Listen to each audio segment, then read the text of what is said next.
I don't suffer, no be small. But say I get sense. Poverty no good at all. Now it make I join this business. For one night, no be cheap. It's once again, everybody will pay up. If anybody follow move, my brother, I go chop back. National airport, National stadium, President, my sister, brother, we be Mugu, I be the master.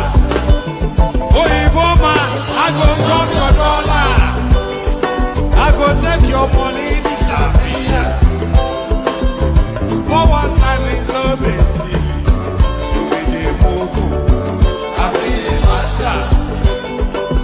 refinery, the contract, now you white. But you won't pay me some more money, make I bring down. You really move, I pay the master.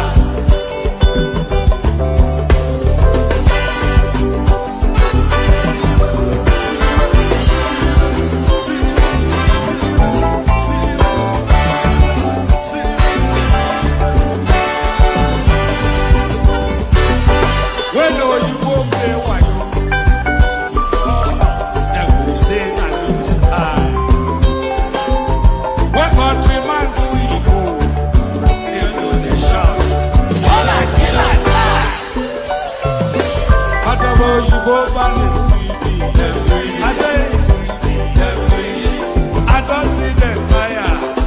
That's why when they ever enter my temple, I will show them fire. National airport, National stadium, President, my sister, brother, you be the I be the master. Refinery, the contract that you want, but you won't pay me some more money than I bring up. I be the master. Let me be the master.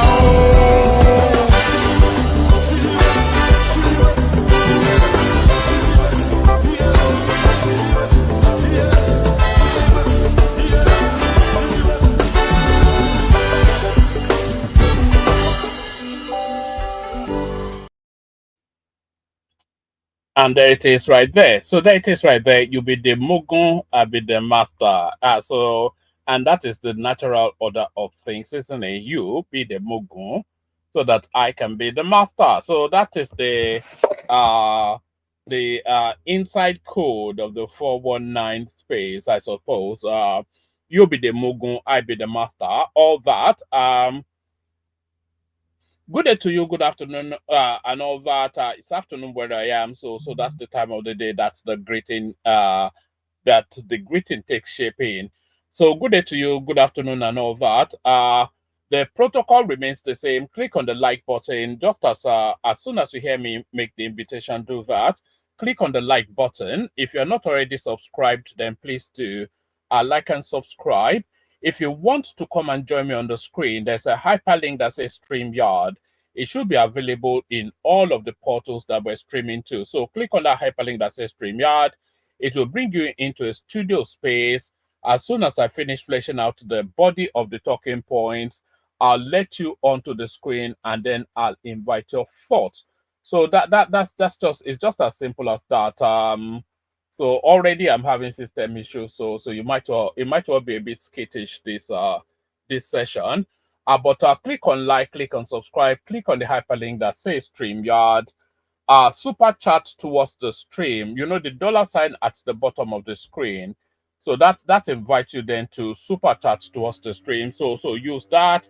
And I'm talking to all the multiplicities of platforms that we are streaming to, by the way. So there are no exemptions in that invitation. I am talking really, I'm extending the opening salvo just because I'm recalibrating my system. But So yeah, click on like, click on subscribe, click on the hyperlink that says StreamYard, super chat towards the stream, and share the links just as widely as you can. So share the links on your social media spaces, and then leave me a note in the comment section to let me.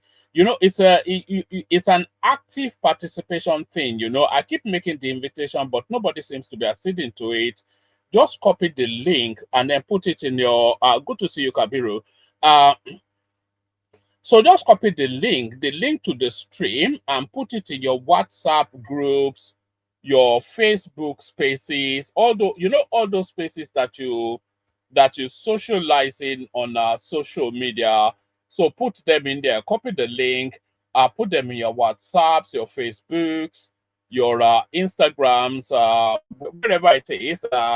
Even those dodgy little platforms that you go to, just put them in there. We need to expand the audience base, and for us to, because we seem to be plateauing at 120, 150 concurrent viewership on a good day, but we should already be getting in the mid hundreds towards 1,000 viewership by now. And some of the reasons, there's several reasons why we're not actually getting that. The central reason is because we take a hard political stance. So that seems to grate somewhat on the nerves of certain elements. So we don't apologize for that. But other reasons why that is the case is because people are not sharing enough of the streams in their social media spaces. So if you share what would I call you, Agbado, Kabiru? If you share the links in your social media spaces, then we reach a much wider audience. That's just how these things work. Let me now see if we're ready to go. So we're in an internationalized space in this particular stream. It's not at all to do with the endless back and forth that is the Nigerian space. We're in the wider African space with this stream, and we're going to be looking at the goings on in Burkina Faso, which used to be Upper Volta, if memory serves. Well, I'm just waiting for certain things to happen. We're going to be going to Burkina Faso, which used to be previously known as Upper Volta, if memory serves, and we'll be catching up then with the politics of that space to see what's going on there. Yet another coup attempt. I'm not quite sure what's going on with my system. I'm trying to bring up something, and this thing seems to be rejecting it. Maybe I'll play you a little bit more music. Maybe that's what it's wanting me to do. Let's just see. All right, let me play you a little bit of music to fill in the gap, and then just to try and calibrate my system. It doesn't seem to be. There's a particular video that I want to play that we will wrap the narrative around, but it doesn't seem to be coming up. So let me play you this clip as I sort things out.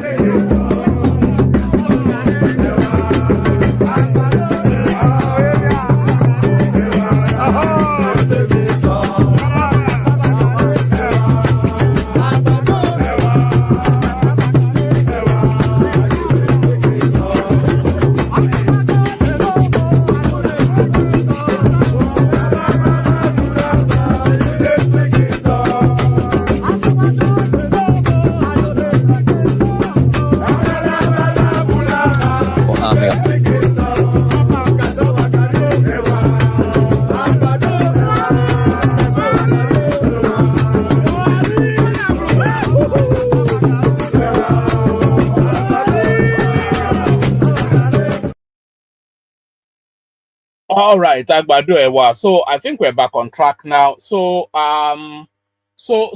Let's just get into it. We're addressing the goings on in Burkina Faso with this particular stream. So we're addressing the goings on in Burkina Faso, where there seems to be like an endless stream of military coups going on in that country. But why is that?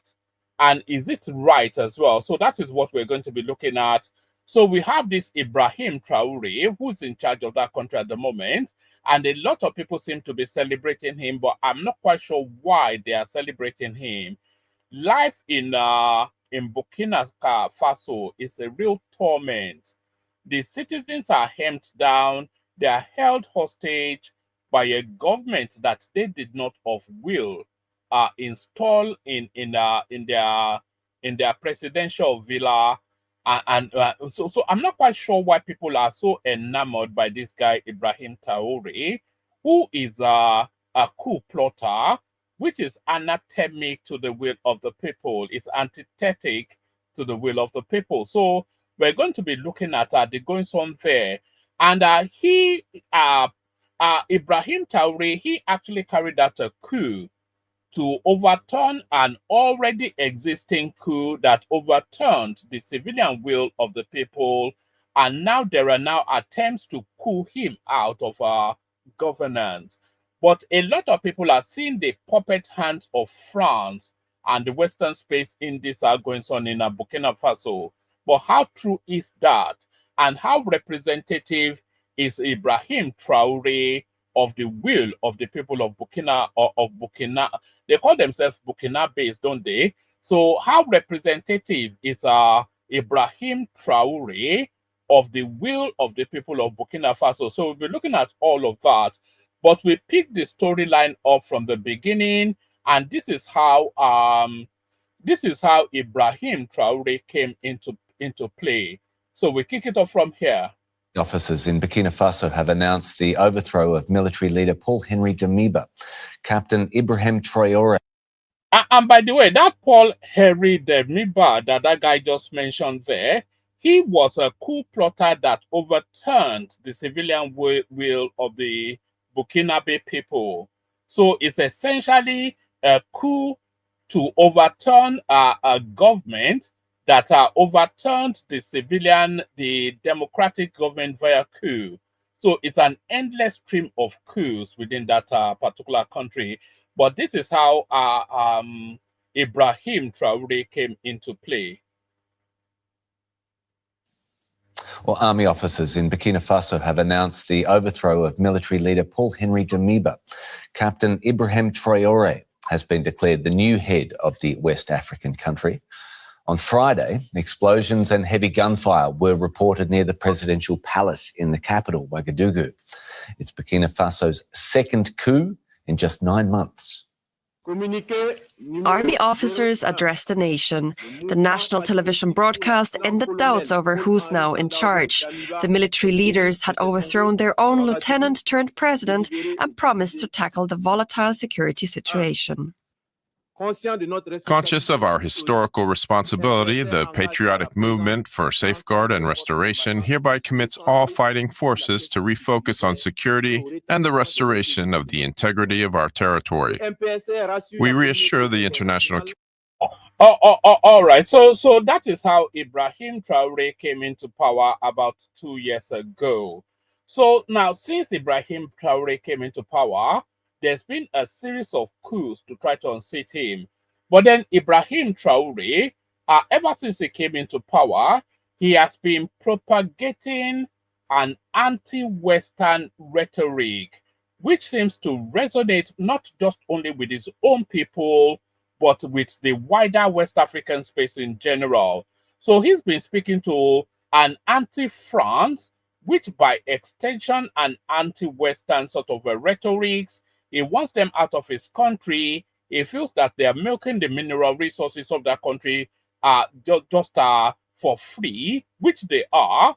So he's doing all of that rhetoric, and then he's putting out within the media space imageries of him being a pro-people sort of a president or head of state or junta, because he's not a president, he wasn't democratically elected, but it's actually the head of a junta, a military junta. So he's been propagandizing a particular sort of a narrative that seems to resonate not just I'm not quite sure if it resonates with his own people, because we've not yet tested the temperature of the Burkina base.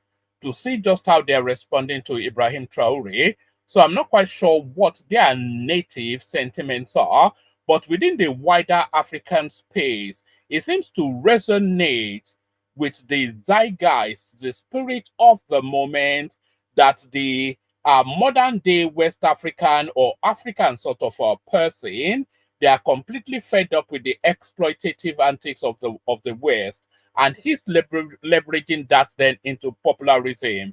But since this guy came into power, Ibrahim Traore, there has been coups after coups after coups to unseat him.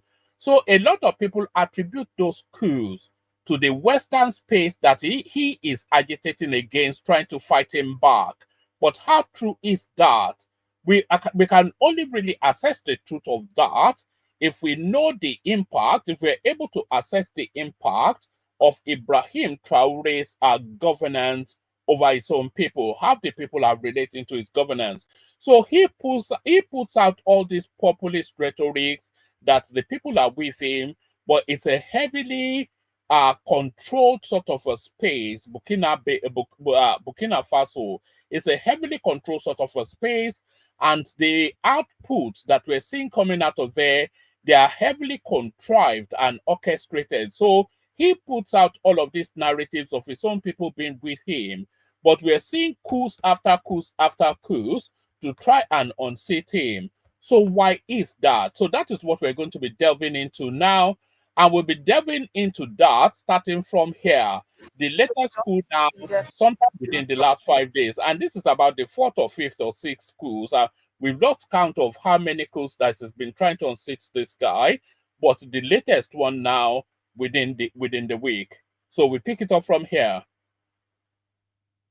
To overthrow junta leader Captain Ibrahim Traore. A political showdown over value-added tax in South Africa as parties file interdicts to block 2025 tax increase. Plus, the Vatican confirms Pope Francis' funeral to be held on Saturday as Nigeria's only cardinal-elector and 3 non-electors set to attend the College of Cardinals meeting tasked with.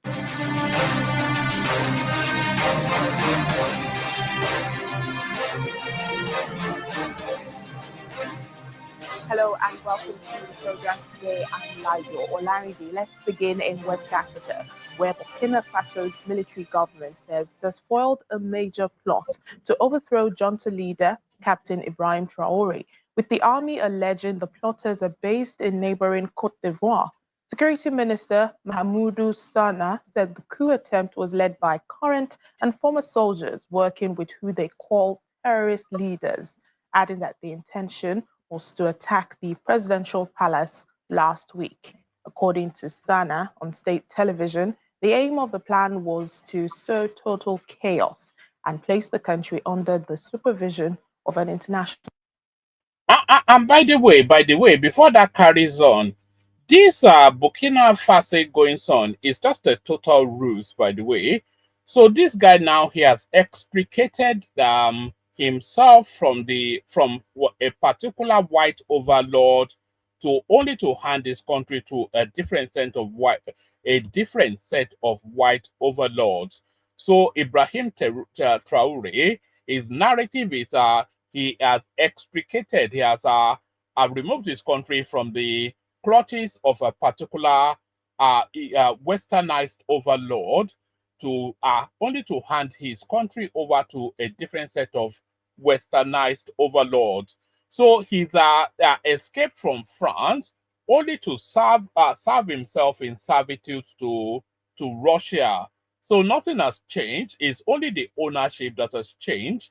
It's only the colonial overlords that he has changed, because he's still been overloaded by France. So nothing significantly has changed in that country. He has just exchanged one master for another.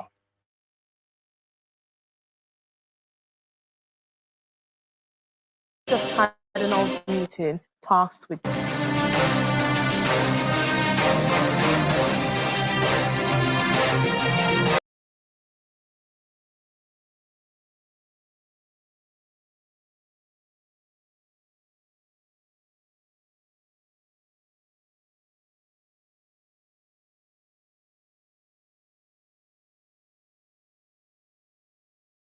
the plotters are based in neighboring Côte d'Ivoire.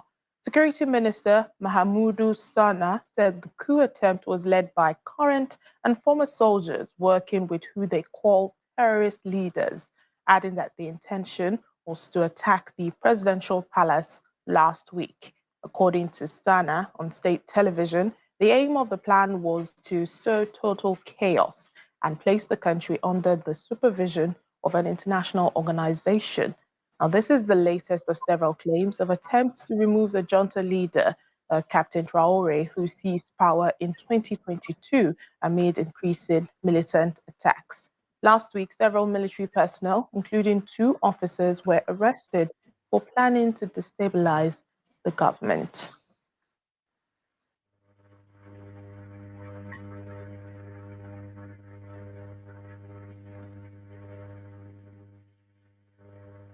Hey, if you want to get across London, your way. So therefore, why does so many...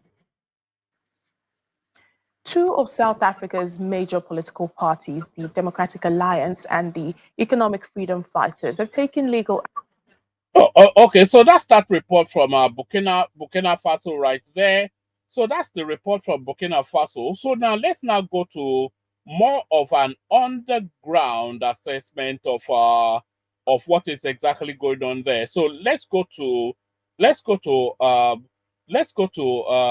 a platform that is actually vested and invested in that space to see what the Burkinabés are actually making of the coup.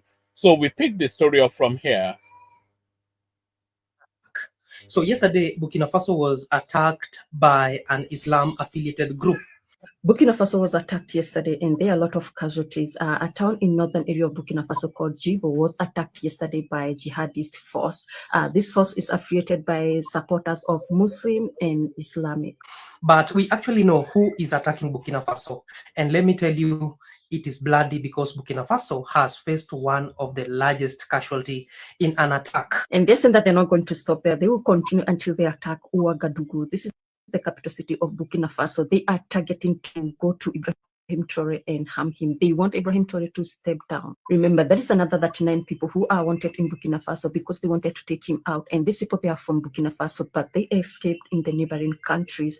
These people, they are consist of journalists and activists who are saying that there is no freedom in Burkina Faso, so that you cannot say anything at all. And if you see the things that you are posting on their social media account, I just wonder, Ibrahim Traore is just trying everything to make Burkina Faso better, but these people, they just don't want change at all. They are getting paid little money just to tarnish the name of Ibrahim Traore and Burkina Faso. There are a lot of different protests all over, from France, even Italy, even in Burkina Faso. Some of the people, they're demanding Ibrahim Traore to stay in power, and some of the people, they want him to step down.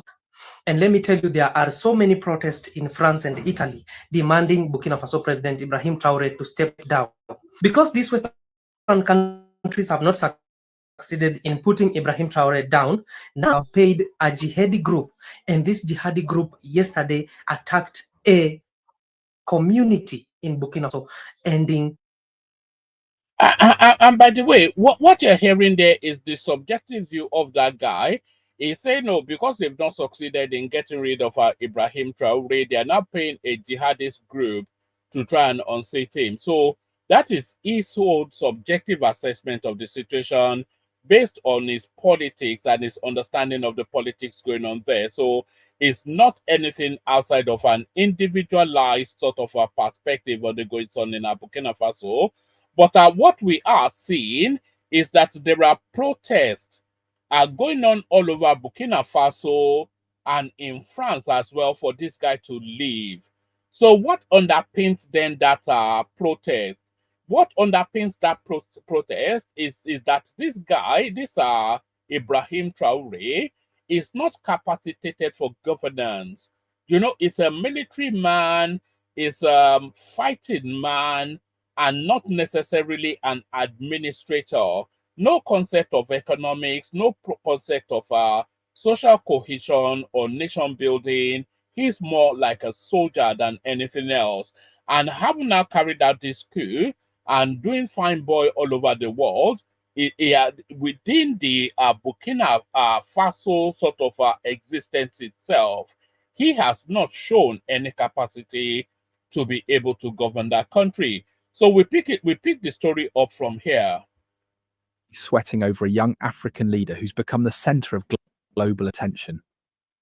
Why is France suddenly sweating over a young African leader who's become the center of global attention? Because for the first time in a long time, someone dared to flip the script, and it's shaking up the very foundations of France's grip on its former colonies. That someone, a 35-year-old captain-turned-president named Ibrahim Traore. And according to whispers coming out of West Africa, France may have tried nearly 18 times to get rid of him, and failed every single time. So how exactly did a young man with no political dynasty behind him, no billionaire backers, and no Western approval rise to become one of the most talked about leaders in the world? It all started in October 2022, when Ibrahim Traore pulled off something nobody saw coming. He became the youngest president on the African continent, not by election, not by inheritance, but because the people had had enough, and they saw something in him that inspired hope. This wasn't your typical power grab. Traore wasn't from a wealthy family. He wasn't groomed in elite political circles. He was So they're saying there that it wasn't just your typical power grab, but if anybody wants to comment, by the way, the link is in the comment section. I'm inviting in conversations around these because I am not convinced that Ibrahim Traore serves the wider good of the Burkinabe people. I think it anchors after that allure of a Sankara sort of an element, but it's not Thomas Sankara, and he has not done anything to move the paradigm of that country in any upward trajectory. What this guy has done, Ibrahim Traore, is to assuage this. He's a narcissistic egomaniac from my own prism, from my own perspective. This Ibrahim Traore is a self-indulged, egomaniacal, narcissistic element. So it's an egomaniac narcissist. This is what I see. But necessarily, a coup plotter has to be an egomaniac narcissist. But is it benign enough, and is he cranially astute enough to serve the wider good of his people? That is where the broader question is. But so this guy now, and by the way, he will be gone before the end of this year. This guy will not be the president of Burkina Faso. Hopefully they don't relieve him of his life as they did with Thomas Sankara. But almost with certainty, this character right here with the ridiculous red beret is not going to be the president of Burkina Faso. Humble military captain who knew what it meant to grow up struggling, just like millions of his fellow Burkinabe. At the time, Burkina Faso was crumbling. People were hungry. Armed groups were terrorizing villages. Trust in the government had collapsed. The nation was on its knees. So when Traore stepped forward, it wasn't just a new leader showing up.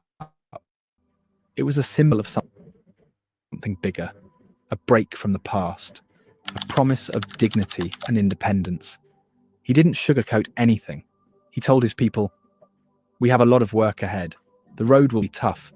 Don't let age..." You know what really helps this guy out? You see the sort of wordings and the sort of verbiage that this guy is using. What really helps this Ibrahim Traore out, elements like him, is how people, all these sort of characters, like the person putting out this particular clip that we're watching, is how these sort of characters project their own romanticized ideas of what this guy stands for into what this guy is doing. So it's a romanticized notion. There is nothing within Ibrahim Traore that suggests all this embellished verbiage that we're hearing out of this video. It's just an opportunist. A coup took place to overturn the democratic government in that country. He then he feels that is better than whoever the coup plotter was, that in terms of seniority and military prowess, and he carried out his own coup, which succeeded in overturning that erstwhile coup. So he's now trying to repackage himself as some sort of a bastion of hope within the African paradigm, but really is just a narcissistic, egomaniac upstart from a different prism.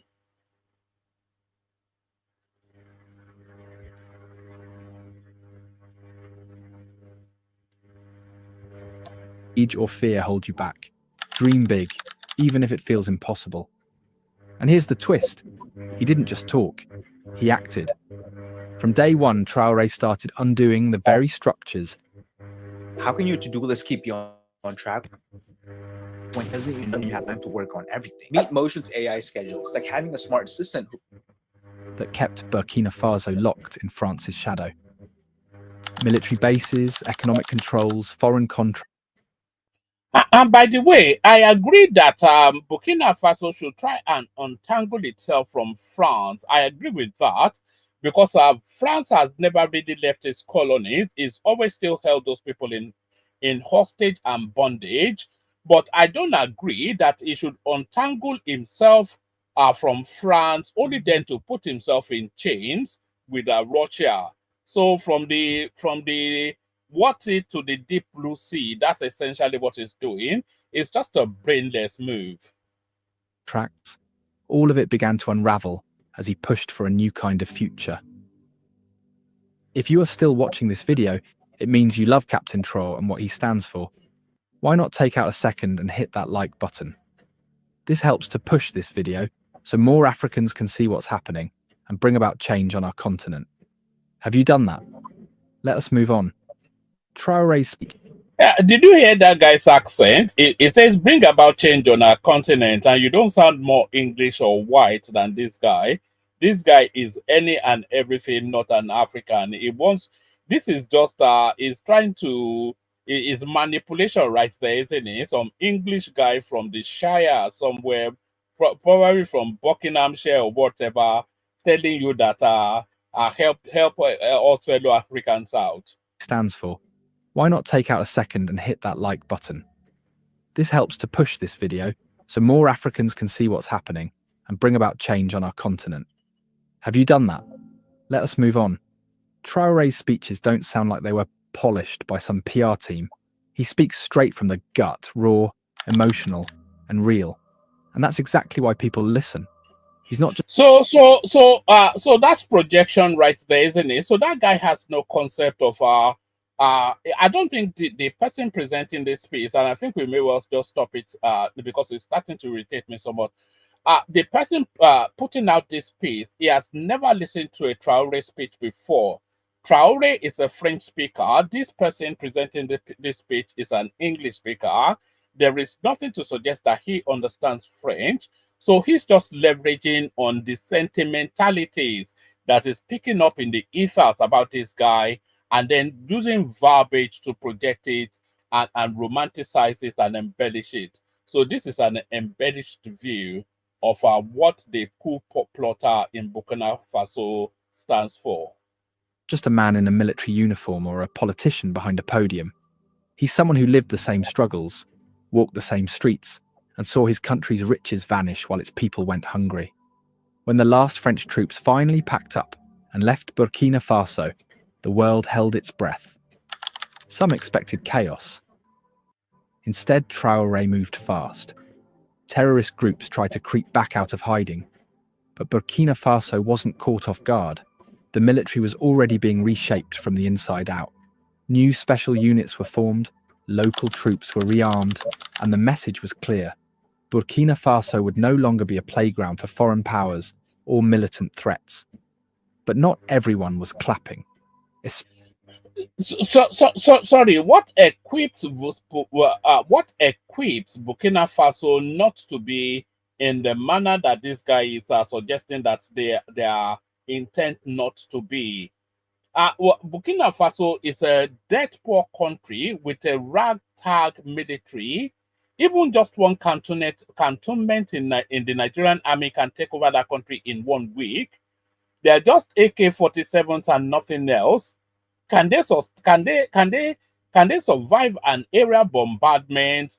Can they take on an organ? It's not bravery.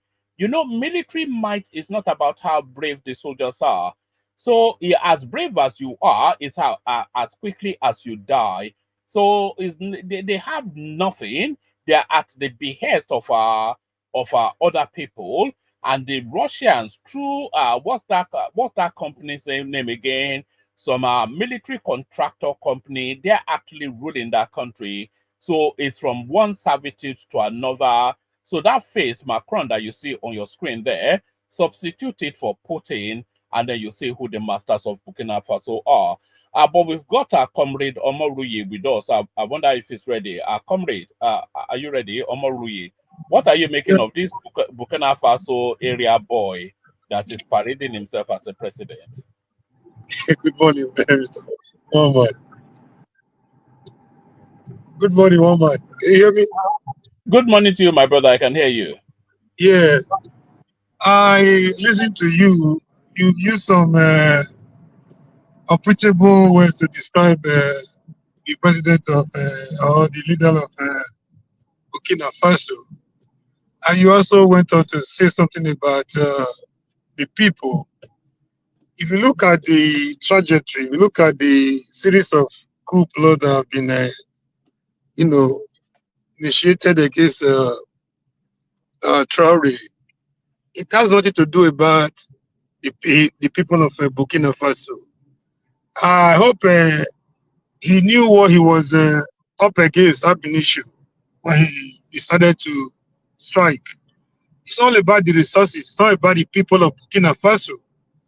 France will stop at nothing to eradicate this man, just the way they did to Thomas Sankara and the rest and the rest of others. So, a gentleman is ready to change the narrative in Burkina Faso. He's saying the message is very clear and simple. Enough of France dominance. Enough of exploitation. Enough of the domination of their resources. This is a man. He came on board, a young man of about. He came on board, and he's not hiding his message. So what exactly is that message, Omoruyi? That he wants to be dominated by Russia rather than France because it's not an independent country. Yeah, but if you look under the servitude of one Western power, so it's just changed one Western servitude for another. So what exactly has he achieved? Have you taken your time to know to examine the economic dominance, how they plunder their resources, and at the end of the day they have nothing to show for it. This is a young man. Since he came aboard, he has not taken any one loan, but with the little resources at his disposal, he's showing what they are capable of doing within Burkina Faso with their resources. So whether they are leaning towards what have they done? How are you aware that it's not taking any loan? Because Russia is financing that country, so how are you aware that it's not taking any loan? He has not taken any loan. That is what we are. It's a public domain that he has not taken any loan. That he is making use of their resources. They're building a factory, trying to be able to take advantage of their raw material instead of shipping everything to France. At the end of the day, do you even know their central bank is in France? They determine how they use their resources, how they use their money. Yes, all the francophone countries have their central bank in France, but they are no longer shipping their resources to France, but they are now shipping it to Russia. If that gives them advantage, they are paying for Russia's support with their gold fields. If it gives them advantage over the decade of necessary dominance and slavery from France, what is it not good? Is it not good readiness to buy rubbish? Is it not better for them? This and it's supposed to be a sovereign nation, right? So you cannot continue the way France. They cannot continue the way France has been dealing with them. I mean, you're taking everything that belongs to a nation. You decide what they do. You decide how they eat. You decide how they breathe. So who does that? This is 2025, for Christ's sake. So you're describing him. If you look at the series of coup coming against this guy, it's not coming from within. It's coming from the outside. Have you asked yourself who is financing these guys? Where are the billions of dollars coming from? Like I said, it's the same set. Hold on, it's the same set of people that that financed this coup, isn't it? So his coup was not financed by himself. It's not just an uprising out of the goodness of his will, because a plotting coup costs money, and he would have been financed by some. It was financed by the Wagner Group, which now run that country and control their resources. So the resources of Burkina Faso is still not in the hands of the Burkinabés. They've just substituted one Western overlord for another, and then they are playing narratives to churn at the heartstrings of people. So, and by the way, that guy is not going to last till the end of this year. There's no anticipation that he will. Yeah, Wama, for me, I hope it lasts forever. You know, we cannot continue to shy away from. I mean, are you trying to buy your narrative? I know this is your opinion, though. I wish it could last forever. But like I started by saying, I hope he knew what he was up against. He must have. He knows he's not going to be there for too long. But then the little is able to achieve within this period is a signal. It's a signal to the Western world that Africa is not a garbage. It's not a shithole like they claim. You can come for help and materials when you need them, and to help with them. You cannot say that, though. You can. Woman, can I interject, please? No, hold on. Don't interject yet. I want to bring Giant Zola. Woman, can you hear me? No, I can hear you. Can you hear me? Don't interject just yet. I want to bring Giant Zola Woman? after. Maybe you can. Can anyone hear me? Can you hear me, Omori? Yeah, we can. Yeah, very loud and clear. You're very loud and clear. I don't think Kenny can. No, I just want to interject you. I don't know if Woman can. No. Hold on 1 second. I'm not sure that you can hear me. But Omori, I was going to say I've lost my thoughts then with Kenny. You know, this guy right here, you can only really say he's doing all of these laudable things if that Burkina Faso was a standalone country standing off its own steam. But it's a wind itself of dependency. Like myself, for instance, I used to be a heavy smoker. I used to smoke about 10 cigarettes a day. So I've stopped smoking about 3 years ago, but I've been vaping ever since. So it's not as though I've just substituted one habit for another. And that is the goings on in Burkina. It's not a standalone country. It's not it cannot act outside of the will of Russia, which is to tell you then that he has not asserted anything. He has just told the evil face of the Francophone space is France, which we know has been exploiting that space all the way through, pretending that they're independent, but they're not. They control their money, and any contract coming out of the Francophone space has to go to France first. So we know all that. So all that backdrop now, he's jettisoning it to loud applause, but is now serving the country up to a different overlord who are still exploiting them. The gold fields of Burkina Faso belong to the Wagner Group. So what has changed? But I don't see it the same. Let me correct that. Guys, a wrong impression you have about these people. Women, you can't really make that comparison with France. Can I land my? All right. He posed a question to me. Hold on. But the relationship with Burkina Faso with can you hear me? Hold on. Let Omori land that thought and then you pick it up. Omori, land it and then Ja picks it up. Okay. Yeah, my woman. A journey of 1 million steps, they say, starts with a single step. They have realized that there's no way any nation can continue the way France has been dominating these people over the years. So, and for them to be able to deal with this Russian dominance, definitely they will need a backup somewhere because they cannot protect themselves all they need. So, even if he cannot do everything you might expect of him right now, he's laying the necessary foundation. He says the fall of the yellow leaf, they say, is a signal to the green one. He's telling them enough is enough, which is on a positive direction. Enough is enough. Enough of this economic dominance. Enough of this political dominance. Look at the way they took away Sakara. Is there any nation that can continue like that and expect any positive change? He is taking a risk. I know that for sure. He might not be there for too long. But even if it's just there for one day, I salute his courage and I'm in support of what he's doing. Thank you. All right, brilliant. Thank you, Omori, and thank you for kicking off the conversation. So we're going from Omori to Jan Zola. So what has happened in Burkina Faso, Jan Zola, is the question. They seem to have substituted a brutal overlord for a benign overlord, but still overloaded nevertheless. So what's your reading then of this area boy that has seized charge of Burkina Faso, Jan Zola? Floor is yours. Good morning, good evening. One man, right? Good afternoon. Good day to you.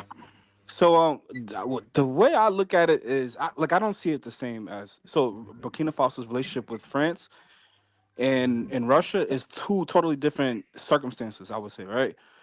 With France, this is something that was inherited to Burkina Faso during their independence. This is something that was forced upon them. With France, the relationship with Russia seems to be more of a sovereign decision, a conscious decision to make this deal or agreement with, Russia. It's not something that's forced. Russia's not a colonial, doesn't have a colonial history in Burkina Faso. So I wouldn't compare these two and say this is the same, that they're trading one overlord for another overlord. No, Russia is someone that they have a mutual interest with or an agreement with to counter some of these Islamic insurgencies that's plaguing the Sahel and even Nigeria. It's plaguing Nigeria. I just recently seen a video of some terrorists, deleting some people and some in Nigeria. So actually, I came here to ask you a question too, one man. So would you support the idea of Nigeria, the government of Nigeria, working in cohesion and having military cooperation with the AES to combat some of these Islamic insurgencies? Because it seems to be the same problem. Yes, I think there needs to be a cohesion, really within that West African space, especially the Sahelian region, because what we're getting now, there's a spate of insurgency in Nigeria now, banditry, terrorism. There's a spate of it now. Yeah. And what I just seen a video last night. It just disgusted me, honestly. It's quite. I cannot even bear to watch. One man, please. Can you tell us what? I'm not aware of the video. Can you just tell us what happened? Oh, just describe what happened. No, it's all of these videos. It's too graphic for YouTube. It's all of these videos that all these slashed up heads and chopped up children that we're seeing coming out of Nigeria at the moment. Oh, okay. Oh. You've not seen them. I recommend that you don't watch them. It could leave an imprint on your mind. But all of this actually, what has been established now is that it's actually Malians, people from Mali coming into Nigeria to perpetrate these things for whatever reasons. It could be Nigerian politicians using them as tools to unsettle the sitting government, or for whatever the reasons are. What we're hearing from the governor of the space that is the epicenter of this goings on, what we're hearing is that these people are non-Nigerian Fulanese, because they're able to from their accentuations, their use of language, and their physiological makeup, you could see that they're not of Nigerian stock. And people that are able to identify have identified them as Malians. So there needs to be that Sahel region sort of a cooperation, if they want that cooperation in order to tackle this thing, because they exist. But it also involves Nigeria. The government of Nigeria should work in cohesion with the Sahelian governments to combat these guys. This is a common enemy. Yes, but those Sahelian countries, they don't want to stop this guy. They want to destabilize Nigeria for reasons of wanting why would the Sahelian governments want to destabilize Nigeria? No, they have the same problem. The Fulani Islamic insurgencies. It's the same issue. It's the same problem. The problem is many of these militia groups are being funded and trained by external forces, the Gulf countries, Saudi Arabia, Algeria. You understand what I'm saying? I think this is the reason why some of the Sahelian governments are prompted to get help from Russia. They don't have the help at home in West Africa. Yes, and you have to understand that a lot of that narrative is a very complex situation, by the way, Ja. I think Nigeria should play more of a leadership role in terms of establishing security within West Africa. It's very complex. You will not get the cooperation of places like Niger Republic, Chad, or Mali, all those countries that surround Nigeria. You will not get their full cooperation because they lean more towards their own type, which is the Hausa Fulani type. So they lean more towards that, and then they wrap religion around the goings on as well, and they consider Nigerian a country of infidels that needs to be. So there's a lot of that is going on within that narrative. So you would never really get the full cooperation of these Sahelian countries for reasons that they detest Nigeria and what. One man, Tuko was in Niger a few days ago, wasn't it? Yes. To resume the foreign minister. Diplomatic ties with Niger. I mean, of course. One man. Okay, Kabiyesi. Go ahead. I wanted to greet one man before I greet you. How are you? One man, good afternoon. Good afternoon. Yeah. Sorry, I don't know. Okay, you people, because I can see the topic, I just joined now. Are you saying that are they suffering from terrorism or what? Why are you people talking about terrorism and all those things now? No, it's actually Jainzola that widened the conversation to that. We were talking about Ibrahim Traore, who has survived yet another coup. And I was according to him, one man. According to him, are you a bit suspicious? The guy. I think there is a lot of noise about the guy, and the guy. I think useful exuberance is part of his problem, and even the way he's behaving carelessly. Okay, Jazola is talking about Sahel cooperation and all those things. Is he not the one that was championing their this thing away from the ECOWAS? As we are talking, the ECOWAS are having meeting about Burkina Faso, Niger, and Mali that they wanted to pull out of the ECOWAS region.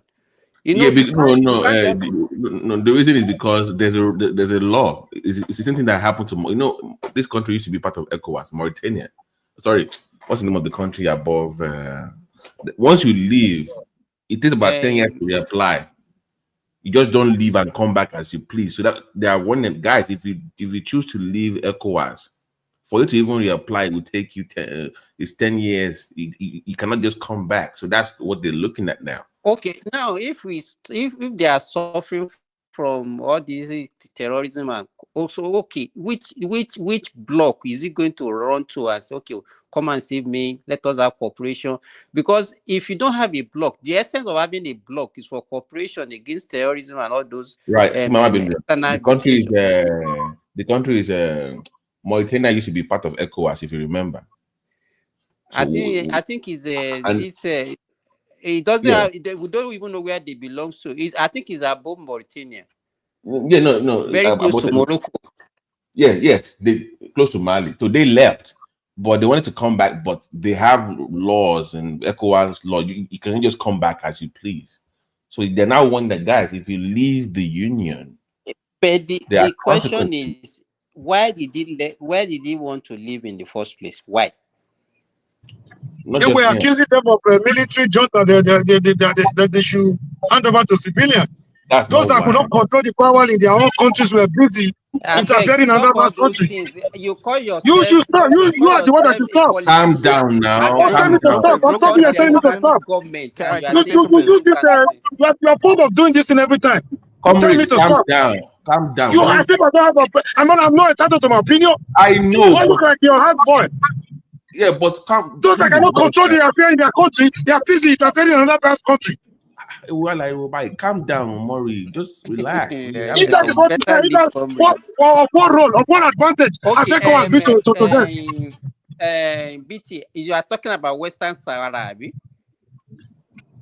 Okay, I don't know what the. Go ahead. I don't Of what benefit has ECOWAS been to them? Where ECOWAS has been busy exploiting them. Why are you yelling? Why you started it? You started it. Tell me to shut up. But why are you yelling? From me again? The last time you insulted me, I kept quiet. Today you're telling me to shut up. Who did? Who told you to shut up? Nobody told you to shut up now. I said calm down. Yeah, 2 days No, not you. I'm talking to the one that said I should stop that rubbish. But just relax now. It's not. The one is not on. It's not on. It's not on here. It's in the comment section. Just leave him alone. I don't even know why that So one. wait, so I wanted to answer his question. Why did they leave it? I don't support military base. Democracy has not really helped us in Africa. So why would you be trying to do So sorry, guys. Zola still has the floor. Whenever you're ready to take the floor back, I wanted to answer the question that the brother said. Sorry, Gazola. How many? Even most of the West African country has experienced military more than the democratic government. How has it helped us? So I don't even know what you are talking about.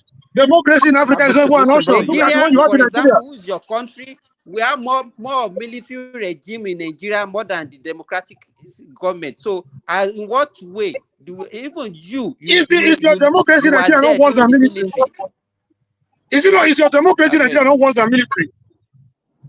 I know this is where your narrative is coming from. I wish that guy could stay there forever. I wish you could be there forever. Before. Yeah, Can Jack go ahead? I don't know what. So I wanted to sort of answer the question that he asked. He said that why did the Sahelian governments, why did they leave ECOWAS? From what I've seen, right, according to the news, right, part of the reason why they left was because the ECOWAS countries, particularly Nigeria, threatened to attack and sanction the Sahelian governments for the military coups at the behest of France and the United States. So I think that's part of the reason why they left the ECOWAS bloc.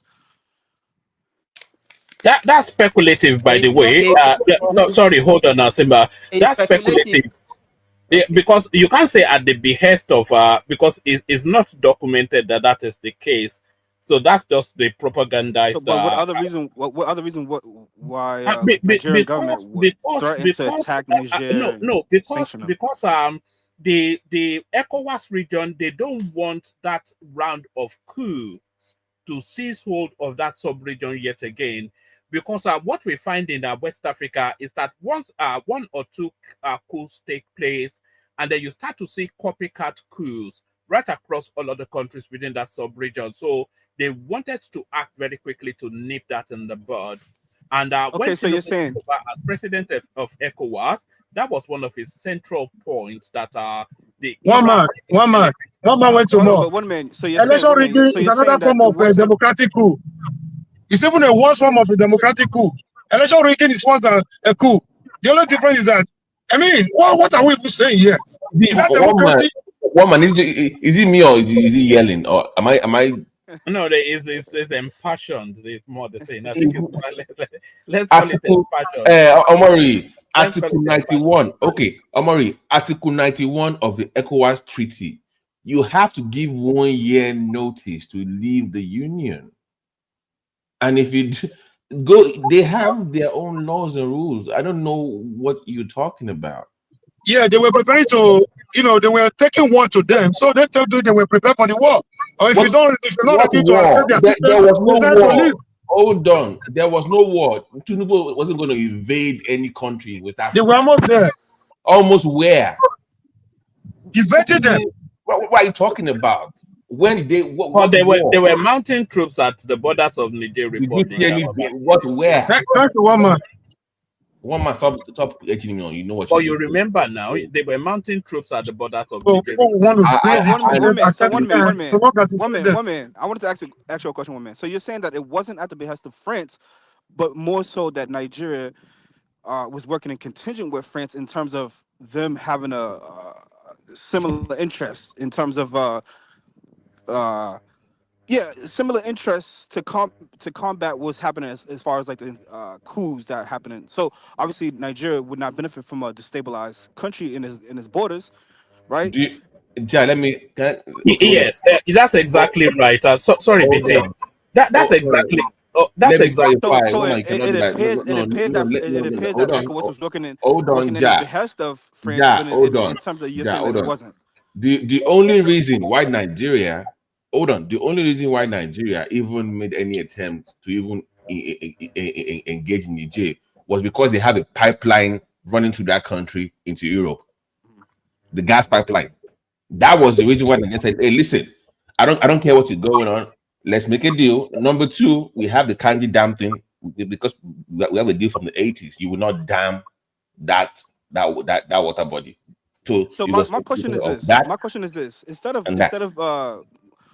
Nigeria sort of boasting itself as if they wanted to attack Niger or the salient countries, why didn't they just have worked out some sort of diplomatic That interactions happened with these? yesterday is my point. If you listen to what I'm saying, Mhm. you know, the initial shock of that happening, if you are a country next to a country that just got overthrown by military, you don't want that to happen in your own country. Of course, you will sound defensive. If you have a deal, if you have a pipeline running to that same country and you have a change of regime that is not friendly to where that pipeline is going, won't you do anything? Doesn't mean you're going to necessarily act, but you have to show strength. BT, how is it wrong to even promote democracy in West Africa? How is it wrong? Why So when you should we be say encouraging economic interest of Nigeria, military regimes that we have experienced for donkey years and no benefit from it, and then we are still promoting? I don't even know why we are talking this.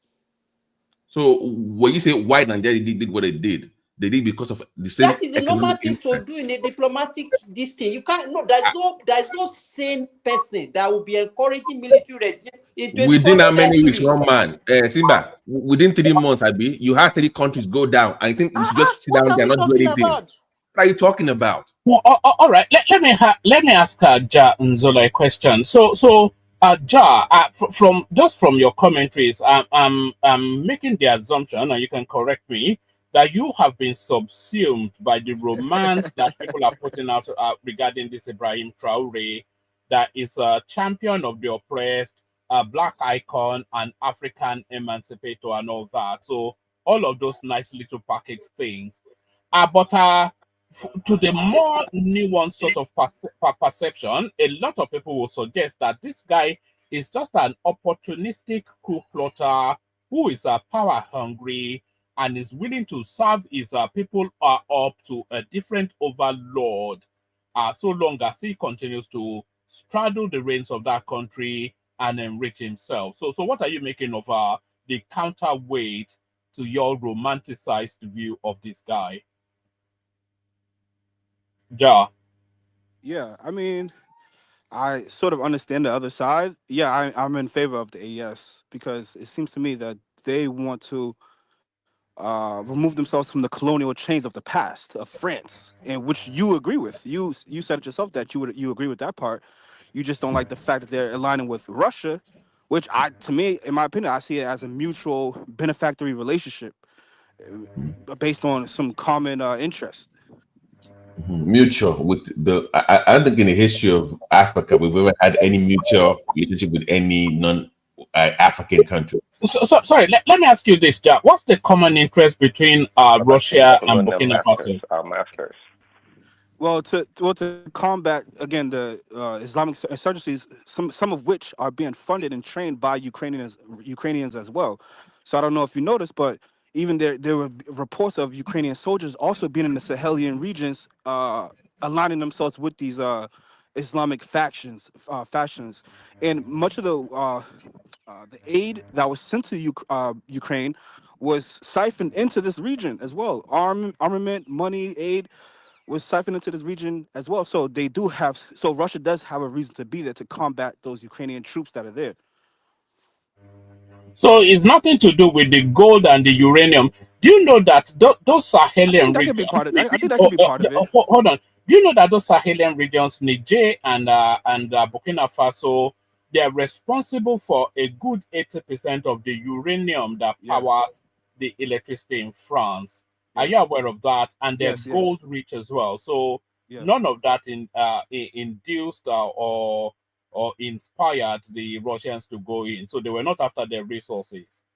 Sure. I mean, I think that's part of the reason as well. That's how else will they be able to repay Russia for their support, or be able to negotiate some sort of agreement with Russia. So I'm sure that the uranium and the gold deposits also played a role in some sort of economic insurance for Russia to be there in the first place. So sure, yeah, I agree.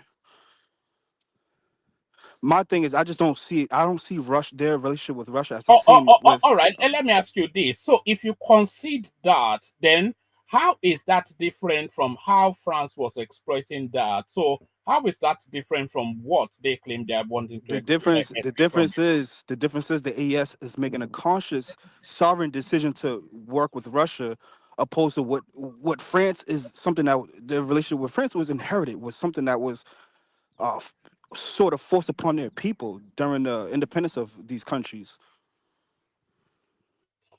And do you think this country, do you think it has the capacity to exist independently? And if it's not existing independently, then does that not then negate any narrative of whatever it is that Traore is putting out there that is fighting against the powers that be? Yeah, I think the AES can. I think they can. They can exist independently, but in terms of the security concerns that they have, I think they're gonna need all the help they can get. Again, a lot of these do you think militias. that Russia's interest in that country? Hold on, a lot of these Islamic militias, they're being supported through external powers, the Gulf countries, the UAE and Qatar, and even France and Russia. I mean, USA. There's some connections being there. These coups didn't happen just because it didn't happen overnight. It's a reason why they have this anti sort of West sort of sentiment there. It's because they see that the West and these terrorist groups seem to be working in contention with each other with the same interest to destabilize the Sahelian region and to siphon off the wealth, the uranium, the gold to these to the Western powers. All right. Let me ask you two more questions, and we're going from you to BT. Do you think that the intentions of Russia in that country are well intended? So that's one. And then do you think that this character, this Captain Marvel, do you think that he can survive till the end of this year? That's two. And then if it doesn't survive till the end of this year, what do you think the consequences will be? So the intentions of Russia, well-intentioned, and the chances of our fine boy captain lasting till the end of the year. Yeah, I think you should always be skeptical, especially when you're dealing with external powers that are greater than yours, right? When you have all the the raw materials and the wealth, raw materials and the resources, I don't think you should always be skeptical, right? But in terms of the intention, it's yet to be seen. Again, these governments are making a conscious sovereign decision to work with Russia. But so to answer your second question, whether he'll be able to live, for the end of the year. None of us are, prophets here, or we can't predict the future, right? But I think being in cowardice and being afraid of death shouldn't. I think he's against that. Ibrahim Traore, he said this publicly, that cowardice is the enemy of Black people. But yeah. So but if see him as a black icon. If he was to die, yes, it would be very dire for the whole region, in my opinion. Yes. Do you see him as a black icon in the manner of Nkrumah, Marcus Garvey, etc., etc.? Do you see him as a black icon in the manner of Luther King, all those? Is he a black icon, this captain? I think what's happening with him is he's, in the Sahelian regions, these people are challenging the current status quo, which I think a lot of Black people, whether in the West and in Africa, we're tired of the status quo today. We're tired of Africa and Black people being in a position and condition that we're in today. So I think people look and view the AES as being someone who's trying to change that. So change. I mean, change is good in that sense. When everything else seems dire, everything else seems hopeless, people are gonna want change. Whether we don't know what the future's gonna hold, but it's some sort of change, something to challenge the status quo. I think that's what people are aligning with. Do I see him on the same level as Martin Luther King, Malcolm X, Kwame Nkrumah, all these people, right? Patrice Lumumba. Yes. I mean, that's yet to be seen. But I think the way he's carrying himself and the way he's carrying his people, and he's promoting self-sufficiency, Black people being self-sustaining, self-sufficient. I think everyone can agree with that and align with that. All right, Bilan. Stay with us, Ja. Let's go on from you, Ja, to BT. On our way to BT, let me play this. Let me play this 1 minute. God bless you for that submission, man. Let me play this 1 minute clip to bring BT in. Have you noticed that thinking for yourself is now considered elitist? That being educated is suspicious? That checking facts is somehow censorship? Congrats, you're living through the collapse of intellectualism. It didn't happen overnight. This was methodical, and here's how it works. Step 1, rebrand ignorance as common sense. If a fact makes them uncomfortable, it's fake news. If history proves them wrong, it never happened. If a scientist explains something, he's part of the agenda. Step 2, attack expertise. Doctors must be lying for profit. Professors indoctrinating your kids. Journalists, secret agents of the deep state. Step 3, replace knowledge with loyalty. You don't need evidence, just the right echo chamber. You don't need research, just rage. And that's how we got here, where banning books is called freedom, where asking questions gets you labeled, where learning makes you the enemy. Because controlling what people think wasn't enough. They had to destroy how we think. So there it is right there. So BT, the floor is yours. These are Instagram president of Burkina Faso. These are Ibrahim Traore. Yet another coup against him, but you are a bit dubious that coup even took place. BT. 20 coups in 6 months. Anyways, you know what they say? They say it's either you die a hero or you live long to become a villain. And I think that is what's going to happen eventually. They're going to go tired of him. Now, the brother that spoke earlier, I understand where it's coming from. This need for this black liberation struggle from, only God knows when. I'm going to believe that Ja is a Pan-Africanist. So much strength to you, brother. So I'm not that we all want the freedom of black people. I get that part. But the way this guy's been moving lately, I mean, he talks the good game, talks about uplifting his people, free education, healthcare, and all. And Ja raised the concern about security and the need for West Africa to work together. Obviously, regardless of the kind of democracy or the kind of government you're running in West Africa, we should all work together. Then it begs the question, why leave the union then?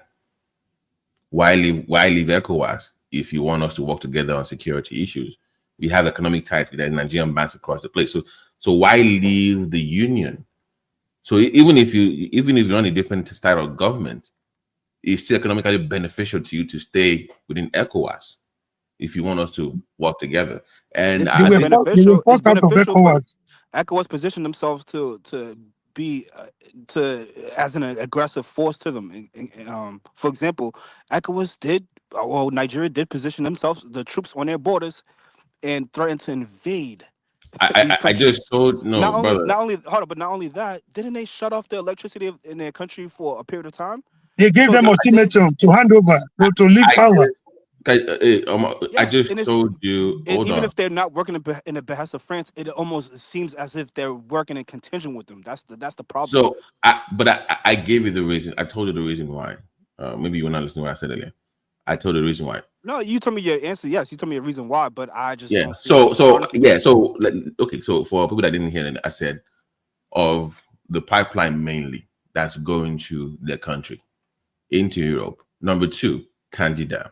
Okay, and so that's one of the reasons why. Now they didn't act is the point. And as of yesterday, our foreign minister was in their country, and they resuming bilateral or whatever they call it. So that resumed yesterday. Okay, but one angle that we're also missing here is of this knucklehead called General Langley. I hope you guys know who General Langley is. General Langley is the Black American guy that is in Africa. He has AFCOM. Is it AFRICOM or whatever it's called? AFRICOM. And do you know what that is? Okay. Yeah. AFRICOM.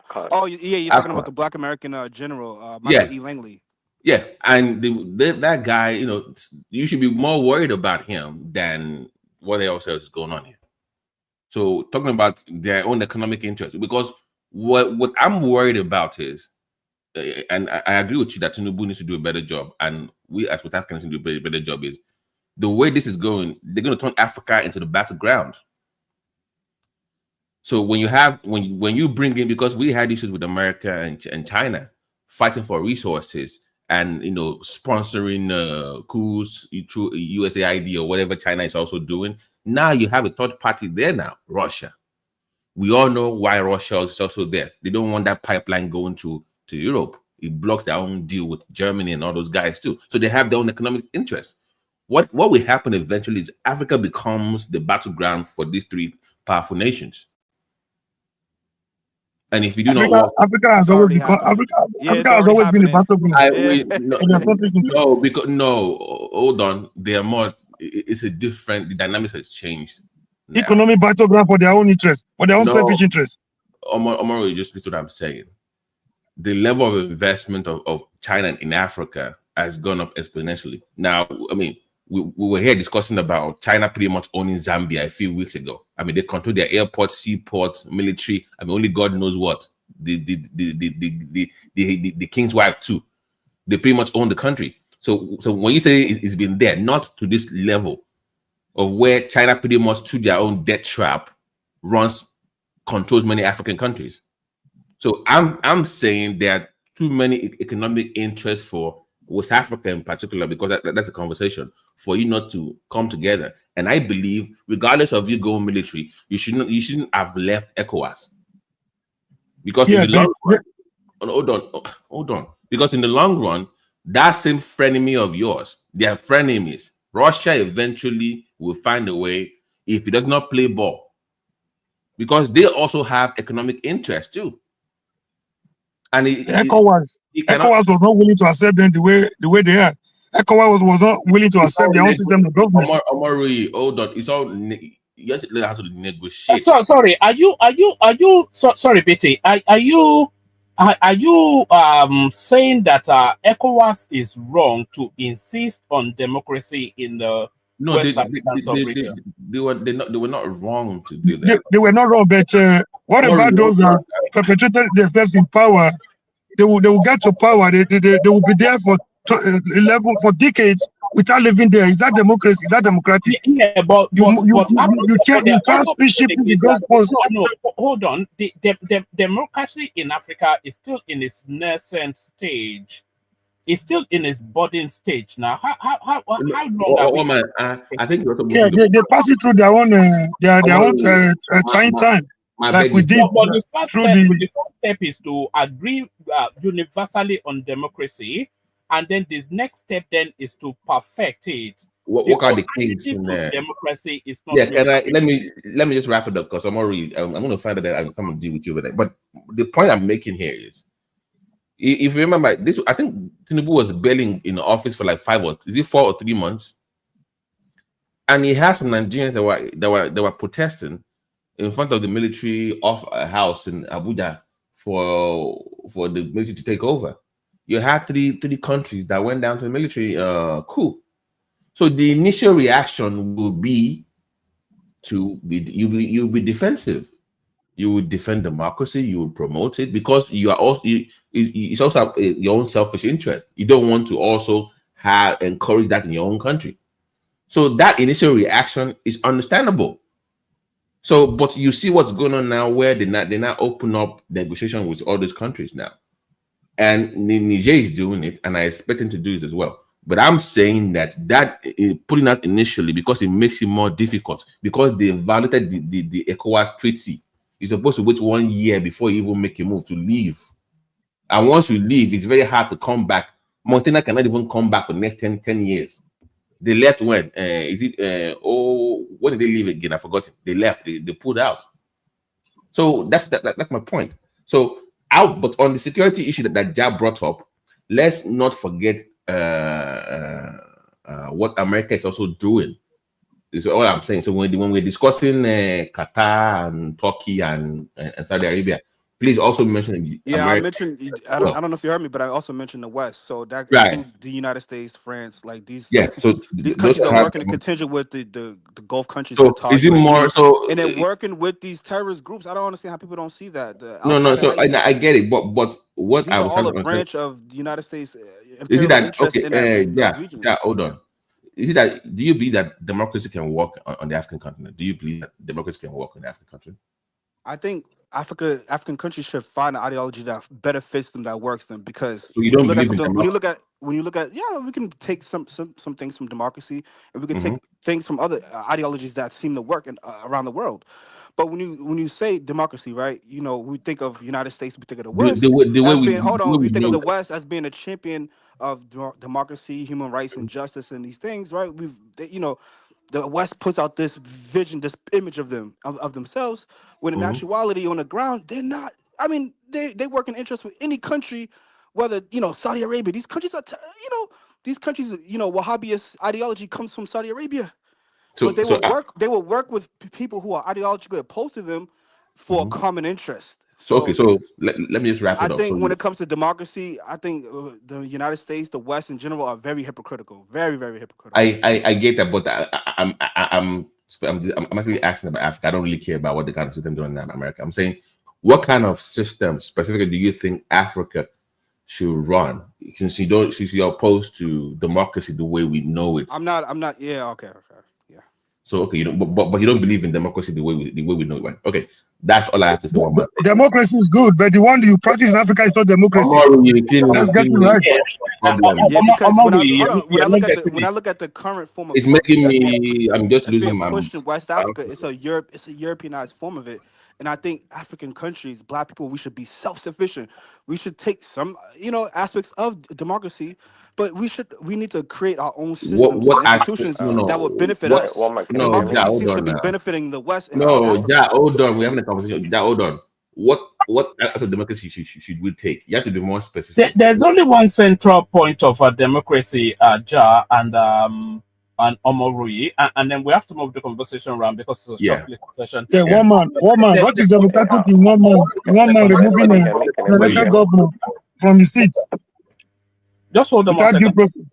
There's only one aspect of democracy that overrides everything else. So the democracy really is just the will of the people overrides, and the people get the choice to choose who they are led by. Right. What you have in Africa is a ideally, yes. Can you hear me? So that, what has democracy done for like Libya, for Sudan, for Somalia? What has democracy done for them? But destabilize these countries, and in fact, cause insecurity within Africa. In a holistic sense, if you're opposed, that's why I asked. I'm not opposed to democracy. I'm just opposed to the Europeans' form of democracy where it seems to be benefiting them. So what happened to Muammar Gaddafi was America imposing their version of democracy, and now this is a country that didn't have any. Hold on, please. What man just told you? Hold on. What man just told you what? Like I think we all studied on this planet. The will of the people and the rule of law. That's pretty much the bedrock of democracy, right? Woman, it's the people's will, and we all follow the will. Yes. So in whatever shape or form that takes, either a westernized version or a hybrid that Jai Nzola is hinting at, ultimately it's the people still that must decide. But it's raising up, it's bringing up Saudi Arabia because they don't. So that's how I'm asking to be more specific about. When the whole sense of the people and the rule of law is defeated, what do you call that system? Is this democratic? We are opposed to that, obviously. No, we have an imperfect democratic system, but we have what you don't seem to understand is we have a choice. Yeah, there are three choices available, isn't it? We have the authoritarianism of a monarchical system, we have the brutish system of a military rule, or we have a faulty sort of a democratic system which aspires to the will of the people. So that aspiration to the will of the people is what a lot of people feel that is the best fit. But the way it's being practiced at the moment in Africa is not yet perfected. But that journey is the journey we must embark on, and then seek to perfect that, rather than alternate that with the military intersections. So that's all right. Thank you, Woman. Let me just stop right there. I agree with that. All right, let's move the conversation on. We'll take it in the direction. Sorry, did you want to come in, Prince? You wanted to say something, Prince Daddy? Yeah, I was going to make a comment. Yeah, if you can hear me. Yeah, go on. Yeah. So I was going to say, in regards to democracy, what is the concept of democracy is very simple, and it's it's all about having the citizens participate in the governance or the running of that country. That's what it is. In whichever form of democracy, in terms of customizing the system, it's totally up to each country, I would say. A lot of people, at one point in time myself, in terms of America's democracy, in regards to the electoral college, I thought it was kind of a non-democratic form or part of that democracy. But in hindsight, and actually studying it and learning about it, it's actually a system that works perfectly for America. Actually, the electoral college, it's a perfect system. It doesn't have to be the same, of course, in Nigeria. And so it's up to the African people to determine what kind of democracy that works for them, not the authoritarian regime that you mentioned, one man.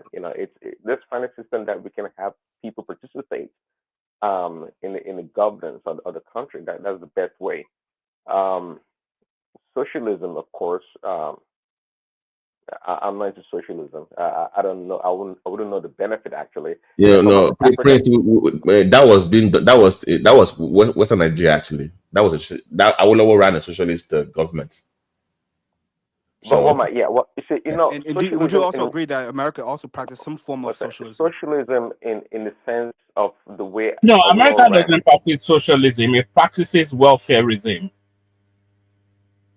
You said it practices what? Yes, welfareism. Yeah. That's a form of socialism. Socialism is for to run social. I would say Awolowo was more like quasi democratic socialism. It wasn't like pure socialism. I don't think so. But that's also welfareism. Socialism. If you look at America or the West, also the way they distribute resources, you would call it socialism also, because sometimes they get resources to people that can't really afford it. So it is socialism, what one man would call welfareism. That is fine. So the reality is that, just like in economics, there's no one single approach to our problems. Being able to customize and have different approach models is the best way to go about it. In terms of democracy, the way they talked about it in the ancient Greek, America doesn't practice that, not at all. Exactly. And nor do they practice socialism. We don't practice socialism, but it's just a combination of how the two things fit. And that's when you have people thinking for you, unlike the African leaders. You have you have over 50 countries in Africa. You guys can't trade among yourselves. You don't do nothing but to complain. Okay, you have resources. You don't trade among yourselves. I mean, your GDP is nothing. I mean, there's no cooperation at all. If the white man was still running Africa, I guarantee you that Africa would be somewhat more. It would probably be better. It would be better. Like then God, then we bring them back. Then no, just say it, then Prince. Just say it. Then bring them back. Right? I'm not opposed to it. Wow. You see this guy? You see? Okay, go ahead. But he's always maintained that stance, though, that Africa will. I forgot the Afro-Saxon. Sorry, go ahead. Afro-Saxon. Can I chip in something? I think we're missing something. Chip, hold on, Amore. Chip that in because we want to try and maintain a structure. So chip that in. And then Simba should be next, but Simba, with your permission, let's go to Ogbeni because we've not heard from him in a long while on the platform. So yeah, just a minute to be enough. I think we're missing something up here. we're missing a political system of democracy with an economic system. It could be it could be democratic and still have elements of either capitalism or socialism. So if it's democratic, we're talking about political system. We're talking about capitalism, welfareism, or whatever. We're talking about economic system. Thank you. All right, brilliant. So we're going to Ogbeni next. Ogbeni to Simba to Prince Daddy, man of prestige. So I'm so glad that Adama is here. So that gives me the window then to bail out and hand over to Adama. Floor is yours, Ogbeni. We're talking about the goings on in the Burkina Faso, yet another coup. And we're saying how long will this guy last, and will the people be better off without him? One man, how's everything, sir? Assalamu alaikum. Amen. I greet you all. Simba, Prince Daddy, everyone. I thought I saw Mike, but I'm a man of prestige. Ogami, Moshifila. In fact, Adama, the lady in the house. I greet you, Comrade Omori and everybody. I just want to just speak a bit about, first and foremost, I heard people saying mixing welfareism with socialism. They are not the same. They are different. Welfareism focuses more on welfareism maintain capitalism, meaning private ownership of things. But government now do what they call intervention. So they are more of interventionists because they want to maintain the welfare of the people in the society. So because of that, for instance, like what they do in UK, they have all these universal health, public education and others to intervene in people's affairs or citizens' affairs. It's quite different from socialism. In socialism focuses more on public ownership of means of economy or means of production. It will be owned by the state. It's collectively owned by the state. The state is not intervening. It's not intervening. The state owns it, and the state uses it for the collective welfare of everyone. So they are different. They are different things. Socialist state, as of today, we don't have any socialist state again. Even China, we don't really have socialist state. At best, what we can describe or we have is more of welfareism. That said, that's my understanding of socialism and welfareism. But I would like to talk about this Traore man. Just give me some time to talk. Because one thing about me, I like trying to analyze things, look something deeper than the surface level. Over time, I've been seeing, Captain Ibrahim Traore, social media noise about this guy. They will praise him. Some people will even equate him to Nkrumah, to Lumumba, to the great Kenneth Kaunda, Mandela, and all those guys that we all mention their name, Awolowo and the likes. But I try to look at it deeper. What exactly is he doing? He planned coup in 2022. We're running to almost 3 years now, right? So beyond the facade, beyond the noise, media noise and everything they make online, as a researcher, I try to look at, okay, what's his policy direction? What are the infrastructures he's putting in place? What are things he's doing? And are they really real? But I seem not to find much. I think people overrate his, and rightly so. I agree, because he came at a point in time when possibly his people were already fed up, with the way the politicians were managing things. But is he doing anything really different? I can't really see it. Why am I saying this? Okay, I'll try to speak through his projects, at least his landmark projects that I know of. Most times when you go online, you see them projecting this Ouagadougou Dozen International Airport. I tried to do a quick research on that international airport. To start with, that international airport Traore did not start it. It was Compaore, or what do you call that one? That Blaze, that one that he shares out, that started this project. And then he got loan from African Development Bank to start that project. And I think that loan is about almost 120 to 150 million euro or something like that, which they were releasing in batches. I think he got it sometime in 2013, and they started that project. So he's not the one who started that project. He continued the project, right? But that's what any politician would do. So I don't see any reason why they should always use that airport to be a flagship project, a main project, as if it has never been done in Africa before. And more so, the last tranche of, I think, the loan came during his own time, and he collected it. Why didn't he say, okay, if I have you with the West and others, I'm not collecting this loan, and then I will source for the loan locally and find a way to pay back and everything. But it's collecting this loan. Excuse me. Another area I look at, I see them always online. You see all those short things on YouTube. Is these gold mining and refinery initiatives, and they call it his initiatives. But when I did my search a bit, I realized no, it's actually not his initiative. His predecessor, Kabore's administration, revised their 2015 mining code way back, and what they did was to increase the revenue from mining, and also to ensure that their production, they have more of local producers.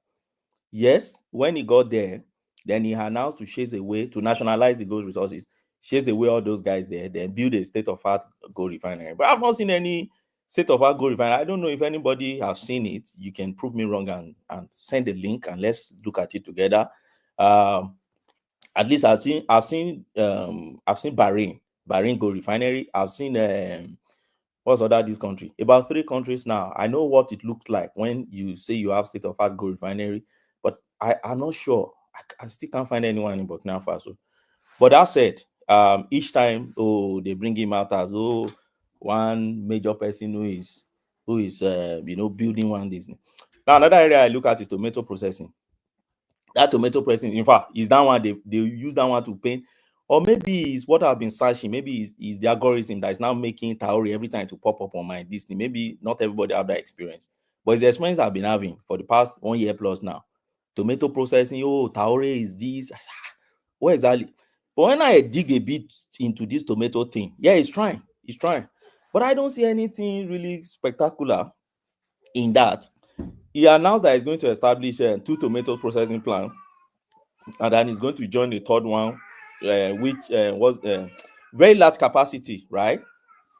But and he told his people that he will establish those plants and then he's going to build on the existing strategy. But what I can find in all the 3 factories he said he's building are still under construction. And in fact, the first 2 are still under construction, 3 years going down the line. And it appears that in most cases, when they show all those things, they will just get some AI generated pictures and you find them online. And there is this Oyinbo man. I don't know why that guy is from. Is that guy that I like praising him all the time? And then we'll be translating his French to English and all those things. And another area is this plant that I look at too. 4. I look at 6 actually, but I will just talk about those 4. He inaugurated a mega cement plant, which I really like. I think they call it Societa something Burkina. And then he slashed cement price in order to boost their infrastructure development, which I love so much. But looking deeper into it, so what's he achieving? His partner. Okay. Sorry, can you send me somewhere to send you a link so that you can see 20 laudable achievements of this man? You say he has not done anything.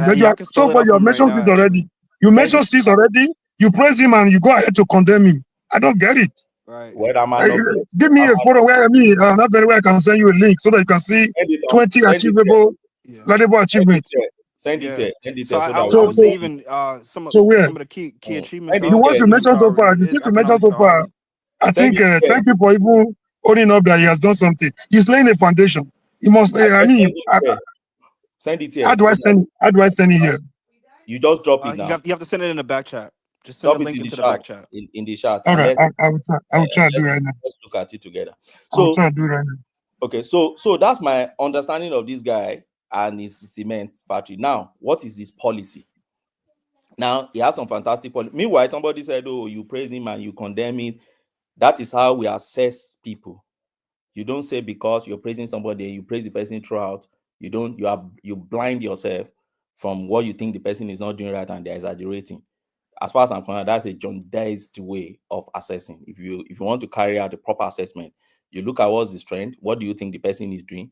What do you think they are praising him for? Do you think it merits what they are praising him for? Yes, they can praise him for X, Y, Z. You can say, okay, but for A, B, C, D, E, you don't really see much there. You see them exaggerating it. That's my own way of assessing. I don't know your own approach. But the last one I would like to also talk about is this. He tends to move away a bit from the West and say, look, most of his speeches, see, Western this, is this, so they've heated us too much. They've done this and this and this. Fine. For every Pan-Africanist who I belong to, the school of thought I belong to, we should find a way to move away from our reliance on the Western both ideologies and others. But what do I look at? And you don't think Ibrahim Traore is positioning himself to move away from that reliance, not to be anti-West, but to move away from the reliance on economic reliance on the West? That's what I'm saying. Yeah, I agree with you. But when I look at his borrowing, I don't see him moving away from it. Try and do a search. It's just a search. Don't IMF borrowing. Yeah, that's why the social media claim that Traore rejected all IMF loan. Burkina Faso still received $128 million from IMF as what they call extended credit facility as at this April. So what are we saying? But when you go to social media, you won't find all those ones. But go to IMF and West and go and check what I'm saying. Fact check me, 128 million.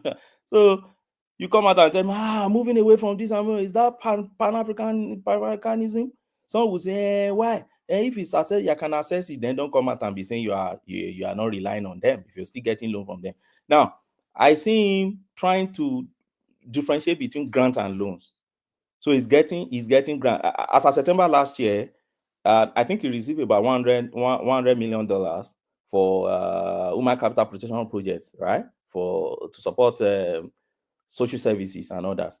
And so although no specific World Bank loans under Traore, for now, but the associated agencies like IMF and others, you are getting something from them. Then you can't dissociate yourself really completely. African Development Bank they are getting grant from Africa as at when they acquire about some agricultural machinery through loan from African Development Bank. One may want to argue, well, African Development is African. My brother, you're wrong. African Development Bank just carries the word Africa. Who is the majority shareholder in African Development Bank? United States of America. So if you start fighting for the United States of America and you are approaching Bretton Woods and others and you are getting that from them, then what exactly do you want me to say as a critical thinker? So these are the things, I just think, one or two things I just think, sorry, I will conclude on this. I need to attend to my baby. Thank you, guys. Thank you so much, Ogbeni. Simba, are you there? Good morning, everyone. Simba, are you there? Okay, Prince Daddy, I'll go to you. You have the floor. Prince Daddy, are you there? Yeah, I'm here. Hello, yeah, go ahead. How you doing? I'm doing very well.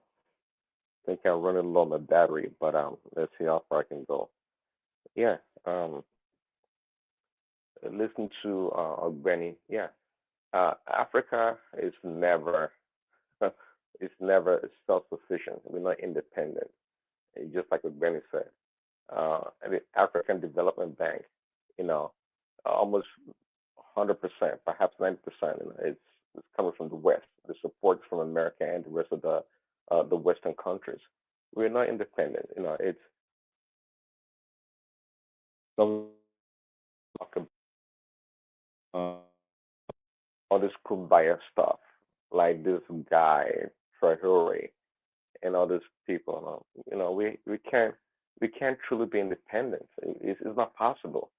Not with China, not with Russia, not with the British. It's just the way we are. We don't have. See, if the thinking of the leaders like Kwame Nkrumah, Awolowo, and a few others, when we had our independence, right? If that thinking had continued, by now, I think we'll be approaching a level of self-sufficiency because those people came with a banger. They did. They have a different ideology, a different way of thinking, and if that thinking, that line of thinking had continued, we would have been somewhere right now, but not anymore.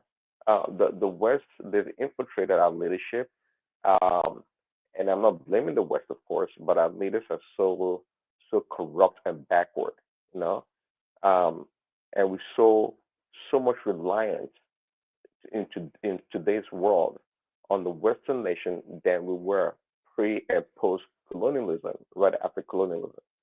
So that's our state as a people. I know a lot of people, some people are this Pan-African thing. Let Africa work together and do things together. It's all fantasy. I mean, you can only work together when you have a plan and when you're willing to sacrifice. Most African leaders is zero. I can't name any single one to this world that's willing to sacrifice. You can't do it. And the people themselves, they become bastardized in a lot of ways. Get so much influence from other world, so to speak. With the internet and the it's we just any nation that wishes to be independent has to put on the guard. China, for example, as advanced as China is in a lot of ways, China guards its doors and windows. It does. It doesn't allow any garbage to come through the doors and the windows. That's China for you there. Imagine that. How much more countries like Nigeria and Ghana and the rest with almost no leadership for the most part. How can they survive when they have influence coming from every corner of the world? How can they survive? They can't. Most nations protect their citizens. They do. But we don't even have the resources to do that anyways. We don't. So we are really living at the behest of this Western world, this Western people. China is not a friend. Okay, they may have a different approach to dealing with Africans, but China is not a friend. Let me tell you, if you guys don't know that already, China is simply using the Western nations' playbook and somewhat revised as they normally do. They're great copycat people. They can copy everything. So China is not a friend of Africa. Just like somebody said earlier, they've taken over Tanzania. They've dominated the economy, seized their ports, seaports, airport, and everything else in between. It now belongs to the Chinese. China is not a friend. The Russians cannot be a friend neither. Russia is not that of a big of an economy to carry poor African countries on its back. The ruble is rubbish for the most part. Okay, Russia in reality can only take care of itself. We saw what happened when Assad was simply defeated by this other terrorist group, so to speak. Russia could not step in because Russia was at war. Russia's tentacles are not as wide and deep as that of the United States. They have the strong military and the financial resources to do that. Russia too cannot be of any help to Africa. I'll say that. I think I'm running low on batteries, so whoever next is out can come in. Thank you, Adama. Thank you so much, Prince Daddy. Man of Prestige, Aida, could you please unmute, sir? Yeah, greeting Good everybody. morning. Yeah, good morning. Morning, everybody. So the debate, we're debating about the Burkina Faso leader. I think I have to base on what the population of Burkina Faso said. It's not about social media or what the Western countries say. That's not where we should judge his achievement. But from what I understand and what I read, the people in Burkina Faso, from the data that I have, about 80 to 90% of them, they are satisfied with his achievement. So that's what matters. It doesn't matter what we think, the external forces, the Western, whatever we achieve, because when he emerged, has become like a transformation leader in that country, which is an envy, of most African countries. He's an apologetic about his government, where he's taking his government to. And this is coming from his people. So whatever his people say that, he has brought economic growth, self-reliance, in their culture and the economy. So we have to believe them. Not this external force. Look at what America is doing right now. Is that the second in command? I forgot the name of that high-ranking military in America. Just spoke that Burkina Faso, is enslaving his people. So that's what they do. That's what America do. So now they're going to use a blackface, in order to come enslave Burkina Faso. This is exactly, the Western theory, how they want to enslave Africa. Like example, what's going on in Congo. I mean, we know how rich Congo is. Almost about 20 trillion mineral. That they have, and that place. They want to give it to. They want to give some of them to America to come and protect them. I don't know how that's going to happen, because China control about 95% of, the earth mineral in that place. But the point I'm trying to make is bottom line about what's going on in Africa. So the man has taken a bold step and making some achievement. So I don't know why we come here and say he hasn't done anything. What have your president in Nigeria done? Nothing. So, and some of you here criticizing what he has done. The people say he's doing well, but you can't say so about Nigeria. I mean, look at the agriculture sector. What he has done to the agriculture sector. The two tomato factory that he established, the first in Africa. I mean, I can go on and on about his achievement. He has achieved in the last 2 years. Yeah, we know he's a semi-authoritarian, but that's what people prefer. What did they gain? What did they gain previously in the last decade? From the so-called democracy they have. The country was riddled with terrorists and everything. I'm not saying that has stopped. They're still trying to overthrow him. I mean, how many times have they made an attempt to overthrow him just for the benefit of the West? And the latest one, I saw a video 2 or 3 days ago. The so-called Burkina Faso. We know it's sponsored by the French government. Protesting in France that the guy is not doing well. But there's nobody in Burkina Faso that is protesting. He has given them the privilege. He said it. You are free to protest. Nobody's going to truncate your protest. He said it. Not more than one. Not more than two. He said, it's a freedom, just freedom of speech here. If you can come and say what you want about what he's doing and protest. But you have these hired talks, in French by the French government protesting that, Burkina Faso is not doing well, that the man is a dictator and all that kind of things. So it's just where we are in Africa, I don't know, I don't know where we're going to go. I mean, we just so much depends on, the West instead of taking a bold step like this man has been doing. And the people are happy with him. So everybody come and say their own opinion, but this is strictly my opinion. I find the man to be doing excellently well, judging by what his people said. I'm not in Burkina Faso. They have enumerated, a lot of achievement he has done. So I believe them. That's all I have to say in that regard. Thank you so much, man of prestige. I'm going to come to Omorugi. Have you spoken, Mr. Mori? Comrade, have you spoken? No. Okay, go ahead. It's your turn. Thank you very much. Good to see you. Good to hear from you, Adam.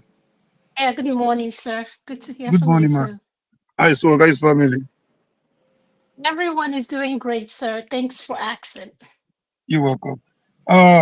You see, I'm not even concerned about his achievements so far, but I'm more concerned about his tenacity, his courage, and his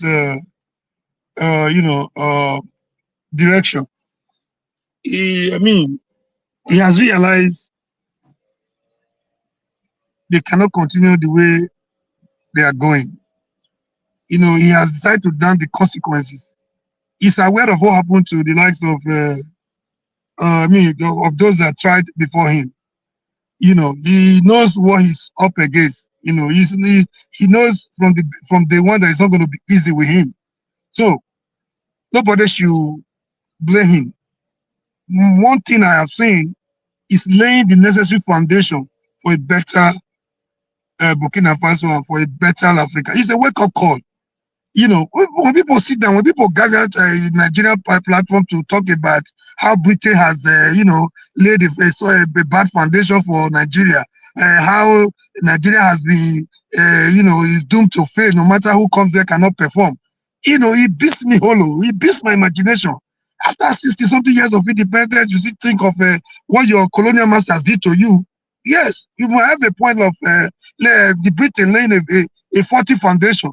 It doesn't keep you there. It doesn't make you get what the leaders we have today are worse than the colonial masters we blame. How do we want to move on like that as a nation? I have a better country. A gentleman, a young man has done all the consequences to say enough is enough of this France dominance. People are here castigating him. They started by trying to wage a war for taking over. You talk of a democracy today in Nigeria. We went through decades of military dominance that we just have it for the past 25 years. Does not mean it's Uhuru yet. It doesn't mean we've been like that. We've been through the likes of Abachas of this world, the IBBs of this world. This is their own era.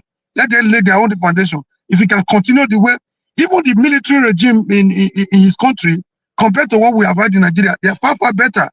They are people-oriented. They always try to be on the side of the people. So he's telling France enough of this dominance. I'm not here to count his numerous achievement for his people. I'm here to see the foundation he's laying. The courageous ones are that. Enough of this Western dominance. Enough of seeing Africa as a place that is good enough for raw material, but it's not good enough for development. So I wanted to share a link. I'm not able to share it, but I wish I could have a WhatsApp number. That would have been easier for me. I could see Ogbeni trying to communicate with me to share the link. I'll be trying it. I haven't been able to share, but I will share it before. It's a video so that we can play it and hear from the horses man and see the little he has been able to do. They are not. It's not a big country. It's not a rich country, so to speak. But they have the potentials to be great. So with the little resources at his disposal, the gentleman is doing his best. He has not even rested since he came on board. They're trying to distract him from within and from outside. And they have their collaborators, the African leadership. If somebody just came from France, you can't even tell if not the part of the arrangement they went there to do. They want to dislodge him out. They want to take him out at all costs.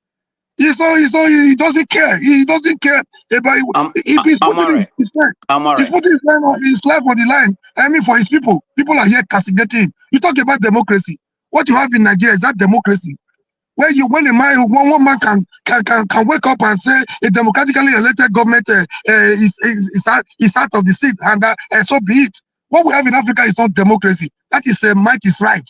We build a strong men instead of building a strong institution. People are here pretending as if we have democracy. If we want to practice democracy, we should practice something that is, local to our own benefit, not borrow what is happening in America that we are not prepared to follow. I saw one girl in the comment section, German. The last time I stopped attending to your comment is when you came on a national platform to say you wish you could be a cleaner to somebody to be packing the person shit. That is the greatest dream you have. I can't blame you for that. Don't blame people that have the courage to say to stand for something bigger. If you want to debate somebody, come on the platform and talk. Don't be on the platform hiding under your this thing and typing rubbish. Thank you. Can I say something? Can I interject a minute? Yes, go ahead, interject. Maury, thank you very much. In order to second what you said, the man has become a transformation leader. In 2 years, he has grew their GDP from 18.8 billion to 22.1 billion. So the man has achieved. But let me pivot on that Niger man. That Niger man, he doesn't have his own mind. He's just a fake person. He just go whatever people say, talking point. So he came up like one day to say, hey, you wish you could be a cleaner to somebody. What kind of mentality is that? He's a fake dude. He doesn't have his own mind. I've been following him for a long, long time, both from you blame people like Shomere and Traore that have a greater vision for themselves. It's a nonsense, useless old man, Okay, thank you. I don't think we should be insulting people for their opinion. I think I'm going to insult him because he always insults my tribe. He called me. I'm always ranting every platform. I've never seen him on any platform one day engaging in a meaningful and robust engagement. He's always on the comment section. Let him come on here and take one-on-one on me. Take on me. Let's share. Let's have a robust discussion. Okay, thank you. That's okay. Can we please ignore the people in the chat, please? Sorry about that. Sorry if any of the panelists feel insulted. He does that nonsense every time. He doesn't even have opinion of his own. Section. Yeah, hold on. For those in the comment section, I want you to know that the comment section is being monitored, or you'll be put on a timeout. Thank you. Afrik, could you please unmute your nest? Thank you. Yes. Good afternoon, or good evening, or good morning, wherever you are. Today. Greetings to everyone. UFC. This is you know the voice. Say no more. Basically, I'm gonna come in here at a different on a different angle, right? historically, what we're facing in Africa right now, if you go back, because I am a child of the Mali Empire, right? If you go back to history, you can see what we're facing here. I will start from a recent phenomenon that happened with the Libyan war that spilled over in the Sahel, because where you call northern Mali today, we had the longest treaty in the world history, where there will be no attack from the northern Tuaregs or the Berbers, if you want to call them, to the Black Africa, which is south of Mali, and we will not attack them. It's a very historical event because we had wars, constant war with these people over the decade, right? And then unfortunately, that was breaking down by the West, I would say, which was Obama, Sarkozy in France, and obviously Hillary Clinton. They destroy Libya and kill Gaddafi, and all the arms spill into the Sahel. I mean, this is the symptom that you get in Nigeria today, because I think I have had family members that actually served as a military guy in the Sahel. The guy that you're speaking about right now, Traore, is actually from Guinea Republic, from my ancestral home, because that's the kind of fuller person I am. Right, Traore is actually born in Burkina Faso from a Guinean parent. So basically, when this happened in the Sahel, the weapon spill, now the Sahel had blew up, right?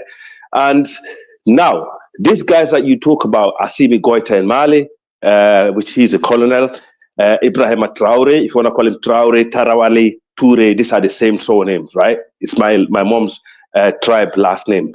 They call him, the meaning of Traore, Tarawale, or Toure is a foot soldier.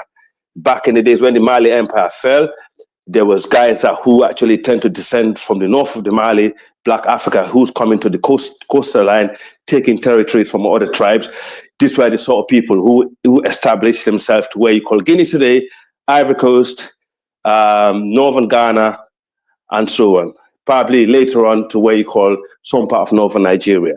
And similar groups, similar people, you might be speaking different language, whether they're Fula, they're Mandinka, they're Songhai, name me, right?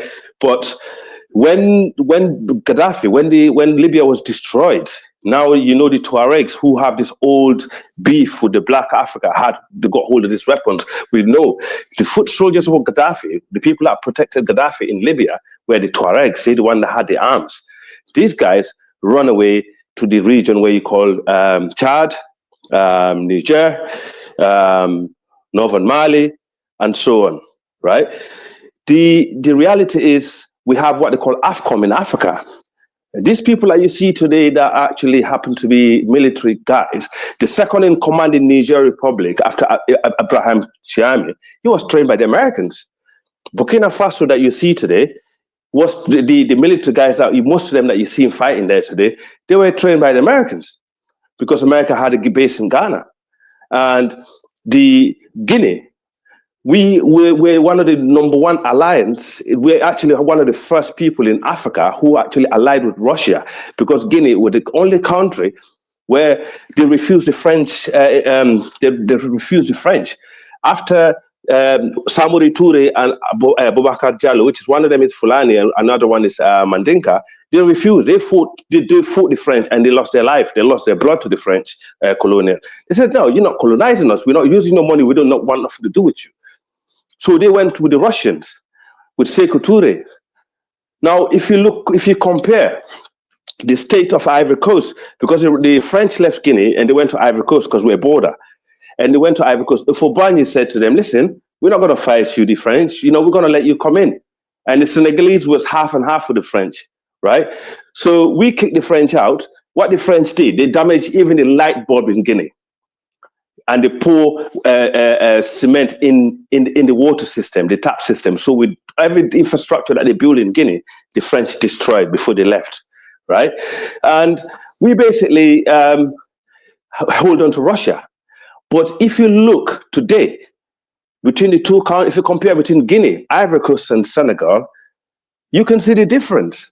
What happened? The French built Ivory Coast. They got clean roads, clean tap waters.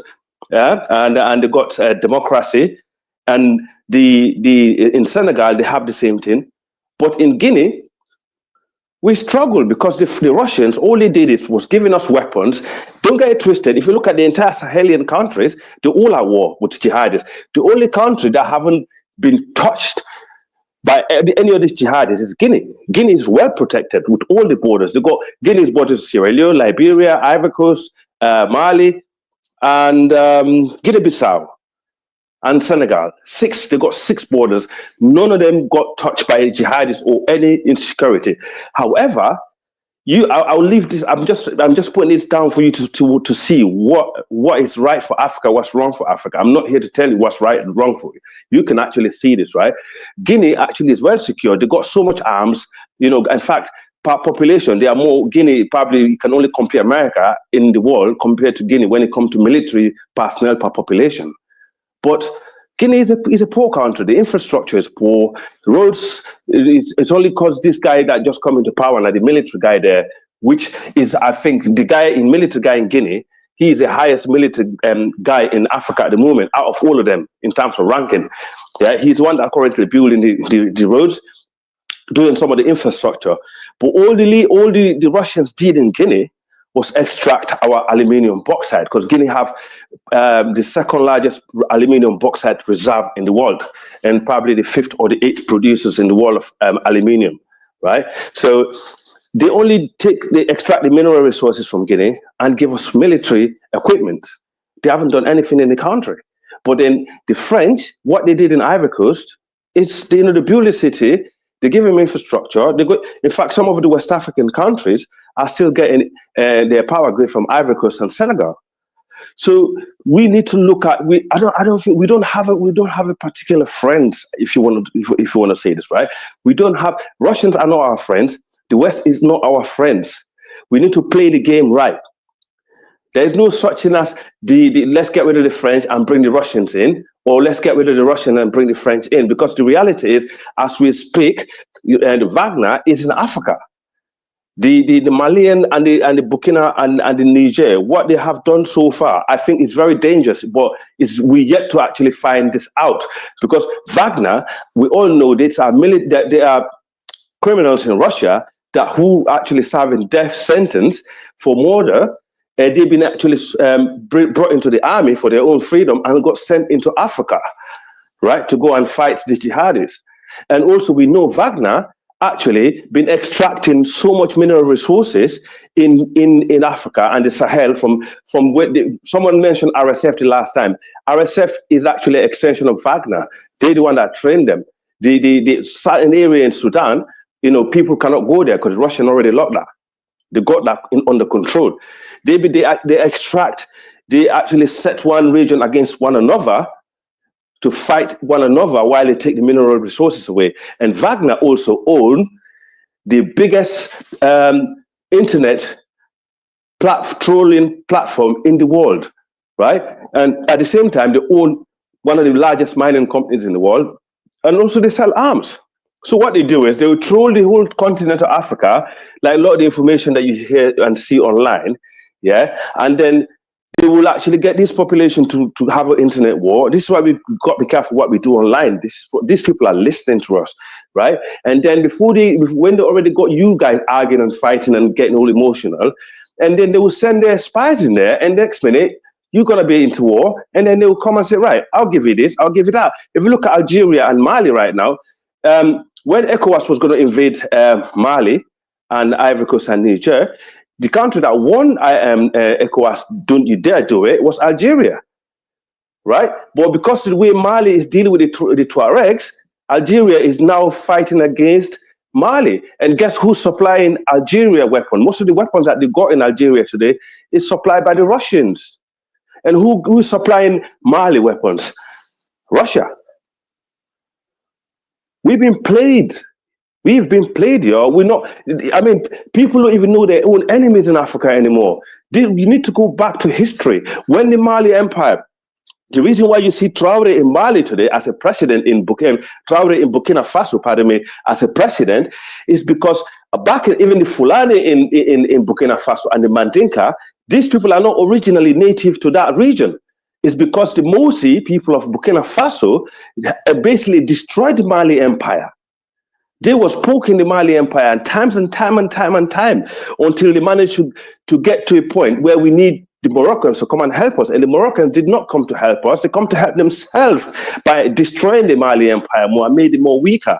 So therefore, we had to send and build forts around where Burkina is today, some part of Niger, and some part in the far west to protect the Mali Empire. These people that went there, these are the legacy that you're looking at today. Like people like Traore, people like Assimi Goïta, the guy in Guinea, Doumbouya in Guinea. These are the same old wars that we had are still repeating itself. And I'm telling you one thing. Someone mentioned earlier, why did the AES and Nigeria have an alliance? Bad cocktail. Because these guys, they are actually, the military guys, they are ruling predominantly Muslim countries, and they're all under this Islamic agenda, by the way. Don't you think because they're military guys, they're progressive in some kind of way, but the opinions in those countries are run under the Islamic agenda.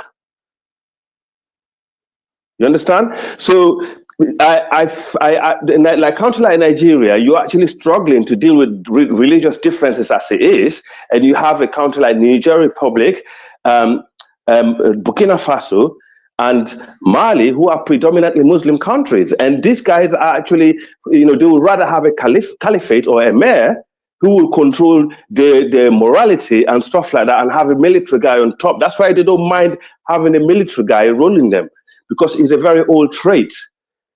So I don't know what's going to happen in the future, but all I know is, right, us as African children, we've got to remember the West, the Russians, the Chinese, these people are not our friends. They only come in to get their own stuff while they're leaving us fight. We should stop infighting. We should start finding out. Like, in fact, in Nigeria, there's so many killing going on in Nigeria. People don't even know who is, because when we spoke the last time, people cannot really pinpoint who are these people coming into your territory and doing the killing. All I know, they actually just saying is one tribe from that is doing the hardest. So, some people saying is the other people from the northeast, which is Boko Haram, which is Kaduri. The other one I'm saying, and this, and I see recently there's another group which I think they're the one that doing most of the things in the northwest, called Lakurawa, who came from the north of Algeria to the Libyan border, who came to Nigeria, who are currently doing most of these killings. And these people are not native to Africa, to Nigeria. They're not Fulani. They're not people of, in fact, that region. They came from north of the Libya, because we're north of Niger. And the reality is, Niger Republic has always been a hidden zone, because Niger, if you look at the territory of Niger, it's very, it's massive. And one of the reasons why the AES got Niger into them to join the AES, because most of the guys that were doing the hit and run, they were running back into Niger Republic. And Niger Republic happened to be the most peaceful country in the AES. Most of the terrorists, most of the people who come from Niger, they will hit Burkina Faso and run back into Niger, or they will hit into Mali and run back into Niger. So, and obviously, if the NATO, who had the biggest drone base in the world, who stationed Niger before they got kicked out, cannot deal with these guys, how can we deal with them? How? What money have we got to deal with these guys? Honestly, I understand. I'm not a big fan of the president in Nigeria anymore. I used to be. I think he's very weak. He have actually put West Africa into much more danger, because he's not being proactive. I think he's tiny bit tribal, which is very dangerous. And you don't understand, these guys that he's actually speaking to in the Sahel, like this AES, even including the guy in Ghana, these are all Mali Empire children. They all work together. They don't work against one another. So when he's sending envoy to Mali, Burkina Faso, Guinea, and Niger, don't think this guy's going to listen to him, because these guys all belong to the same tribal groups. They all got a similar agenda, right? Okay, They're just could going you please round up? Yes. So the reality is, I don't know, where's this? Honestly, my sister, if I knew the solution, I would have said it. But it's actually getting more complicated and more complicated every day. The best thing I think what countries need to do is you need cohesion to start with. People need to work together and put tribal religious differences. We need more patriotism in Africa as we speak. People need to be more patriots in their own country and forget about religion and tribal differences and actually know who our enemies are. Because at the moment, we don't know who our enemies are. So we therefore not going to know who we're going to fight when it comes down to it. And I think the ECOWAS has been tarnished by the recent event. And I think, we are actually heading to a problematic future if nothing is done. So I think Nigeria need to actually work with their closer allies. And the last president that was there, I'm not a big fan of him, but I think the Tinubu right now, what you need to do, you need to get someone like Buhari to get out there and go and start talking to these guys, because he's more related to them. He's more likely to listen to them more than all these people that he's been sending around, because they're just going to hear him and say, yeah. When he leave, they just talk to themselves and carry on. We don't need to be allied to any form of colonial masters or non-colonial masters. Let's ally to ourselves and actually start thinking. Remember, we don't have friends out there. They're all enemies. So we need to work simply for our own interest. But thank you for giving me the mic, and I'll just step out and let someone else come in, yeah? Thank you, sister. Right, thank you so much. Thank you. Thank you. Okay. Well said. Yeah, thank you. UFC, are you there? Could you please unmute your nest? Yeah. Welcome to the show. Yeah. First of all, I need to quickly respond to my brother spoke last. Let's be honest. I think Buhari set the template in what the current government is currently doing. Because I observed when that's exactly why I said I'm not a fan of him. I don't agree, but that would be a good start. Okay. He set the template of it will put Northerners in position of power, then the deputy will be Yoruba person. So this time around, it is reversed. Most of the I'm not. UFC, you got me wrong. I'm not talking about that. I don't care about internal issue. I'm talking about the West African. West Africa in general. Okay. That's the major issue. A lot of people, all the Northerners, are complaining about. But when they are on, I'm not talking about Nigeria. I'm talking about the region, which is more important than Nigeria alone. This is not the same thing you're trying to hold against Traore, that you don't see anything good in him. Let's not go that route. Let's not go this dirty tribal route today, man. We are talking about something bigger. Thank you, man. The last person that's put. Yeah, thank you. Go on. The issue in Sahel Africa, I think it has is more deeper than this thing. All these people, they also have an internal issue in their countries. You understand me? Because some of these leaders that were deposed by this military officer, don't you think they are just going to fold their hands and just allow this government in those places to run smoothly? That's not going to happen. They will be trying to find a way to derail their effort and all that. So I don't see anything. I mean, UFC. If I may interject, I understand. I'll give a good example. I mean, the guy in Guinea-Bissau, Sissoko Embalo, the Fulani guy, the president of Guinea-Bissau now, he was the head of ECOWAS. And when Tinubu got into power, it didn't take him 1 month to go to Tinubu and say, look, I'm a very small country called Guinea-Bissau. I can manage this better than you. So I'll give it to you. You become the ECOWAS, chairman. So he went to Nigeria. He handed over to him and a plate. And those days, because recently there's an interview of him, because I understand a bit of French. Most of the coups that happened in West Africa, he spoke to all these military guys before the coup happened and after they happened, right? He said remember the president in Mali before Assimi Goïta, IBK, Ibrahim Boubacar Keïta, he was a Fulani guy. He was a civilian. He was weak. He couldn't deal with he was getting old. He couldn't deal with the amount of people, the amount of Tuareg running into Mali. Remember, Timbuktu is our shrine, is the third oldest library in the world. Our people in Mali had to run into the library and take whatever they can as quick as possible before this jihad is coming and burn our history down.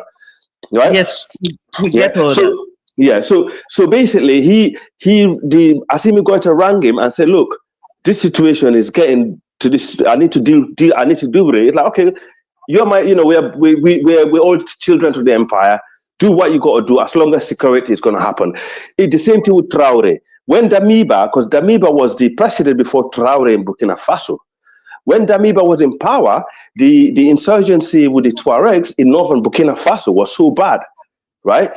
And also there was killing, the death of the Fulani in Burkina Faso was terrible. So Traore was in the front line fighting jihadists with ill equipment, no help whatsoever. Traore have to leave the front line. He came in, he rang Mbalo, the Fula guy in Guinea-Bissau, and said, look, I'm going to take this guy out because he's no good for us. So when Traore was outside the Burkina Faso palace, when he was doing the coup, he was on the phone to Mbalo, right? He said, you need to phone Damiba before I kill him. You need to come out. And this is on French in interview, yeah. So he that's what I'm trying. He took him. He had to ring Damiba and say, listen, you need to hand over yourself. Right. So these are brothers that understand one another and similar tribal group and influence. These are people that can actually work together. Tinubu needs someone like Buhari. That's what I'm trying to say. You need someone like him who connected to the far west, who can talk to this guy on a different level and deal with them on a different level. Nigerians don't need to beg anybody. Those guys are you're not begging. Diplomacy. Listen, being a leader. If you understand what leadership means, you know what I'm talking about. If you look at the Sahel countries, I actually understand why there's chaos and insecurity there. That's what happens when you don't educate your people. You don't educate them, you don't empower them. When you look at across West Africa, they have the lowest of population of people. We already discussed this topic in the past. We already debated this in the past. Don't bring this back. Don't bring this up again. See, that creates this problem we are facing. You understand me? So, my brother, you cannot give what you don't have. Tinubu he's not a Democrat, so he's just a pretender. So if you can sit down, you can open your mouth to remove elected government of the place. What do you have? What do you have with Tinubu? Absolutely. Like people like you. You make it about Tinubu now. I never said anything about. I'm just saying what's causing the problem about West Africa. Okay, go on. Okay, let's not make this about Nigeria. Can I say something? We all need to have one voice. The viewers, if too many people are interjecting, talking, nobody's going to understand what we're talking about. Thank you. So I agree. could you please talk? And when he finished, ask him if you can push back. If he says yes, then you push back. So please go ahead, UFC. No interruption, please. So what's going on here? We just want to blame the current president in Nigeria. Yes, he has his own shortcomings. He's not perfect. No leader is perfect in that country. You understand me? Yes, someone said something about Porako.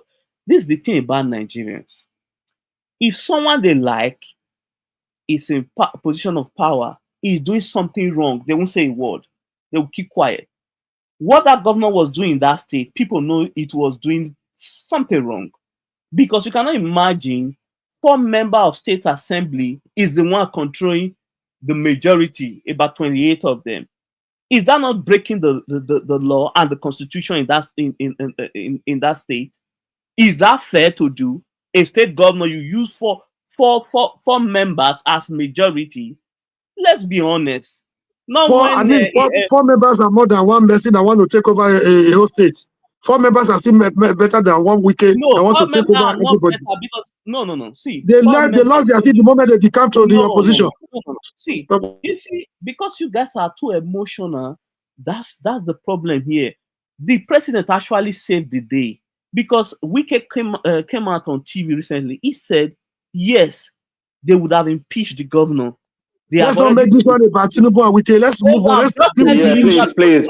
I'm begging you because I'm not Nigerian. I don't want to get involved in it. Thank you. The Constitution did. He will save the day. So let's relax. You know what? I think you are being very apologetic about Tinubu right now. The topic is not about Tinubu. Exactly. Thank you. Have you seen a Wike's interview recently? He said today we are not. This is not about weekend at Tinubu. Can we go? Can we talk? Let's not talk this dirty tribal. We are talking about. Sister, can you remind him of what the topic is of the day? Thank you. It's about Sahel Africa. Yes, I get it. No, it's about Ibrahim Traore in Burkina Faso, please. Ibrahim Traore. Yes, thank you. Is it not funny that I hear different news on the? You guys were the one who brought in New York, Tinubu here to social media, and say he was like he's been like someone is trying to remove him or assassinate him. See, the hype is just too much. I believe some of them are just fake news. Some of them are just clickbait. People just want to post something to get a reaction. So the guy is doing his job in Burkina Faso. Let's wait and see what is going to happen there.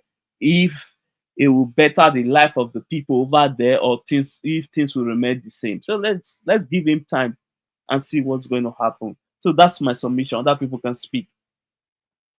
Okay, thank you. Dottie, are you there? Dottie, are you there? Am I pronouncing your name right? Yes. Dorothy. Yeah, go ahead. You're next. Go ahead. You're next. After him, we can have an open flow. So after him, we can have an open flow of whatever you guys want to discuss. Thank you. Yeah. Thank you, Madam. So what I see about this issue, the whole of this issue is this. First of all, Nigerians have to just take it easy about all this Traore of a thing. I first of all, the reason why people actually eulogize this guy is just because for a long time the French West Africa have most times suffered under the French hegemony. So probably for the first time they are seeing the light. And I think some Nigerians with emotions latched on to that.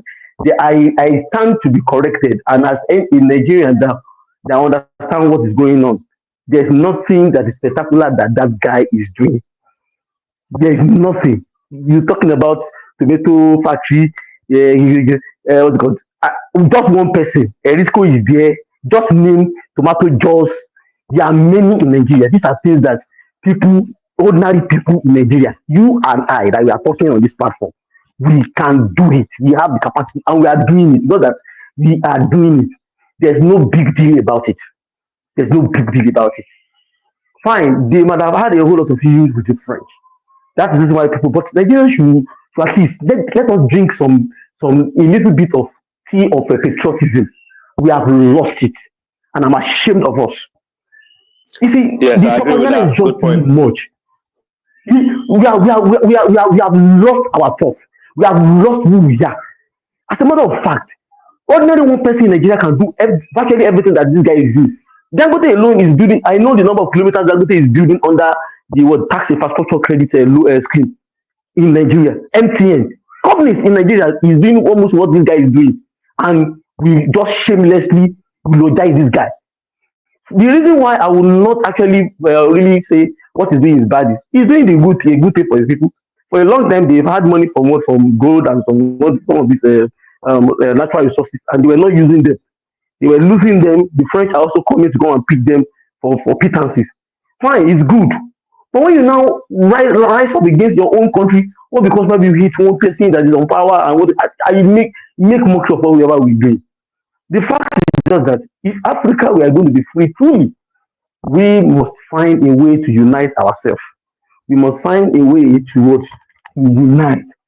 And the framework for that unity and for Africa to work, Nigeria stands as a beacon of hope to make that a reality. Today, in Africa, Nigeria as a country has representative of the African financial infrastructure. I mean, right now, when I say African financial infrastructure, I'm talking about VFDB. I'm talking about what do you call it, Afrexim Bank. Professor Raima from Anambra State there, and Akim Adeyino from VFDB. EcoBank is being headed by Nigeria, and right now we are putting on a Pan-African settlement scheme, PAPS, and it's being tested right now in West Africa, where you can pay with your currency without you converting the money to dollars. the money going to Europe before coming back. And some European banks and some Western banks, you have to get their own cost before you can trade. It's an African trade. Respect for what? For sovereignty or for the rule of law. And we see how we can do our own democracy. It might not actually kind of mimic what they have in the West fully, but at least let it have the voice of the people. I mean, and let it have the flavor of the words of the people within the world, within those spaces. And we get on the world, we get on the right track towards to development.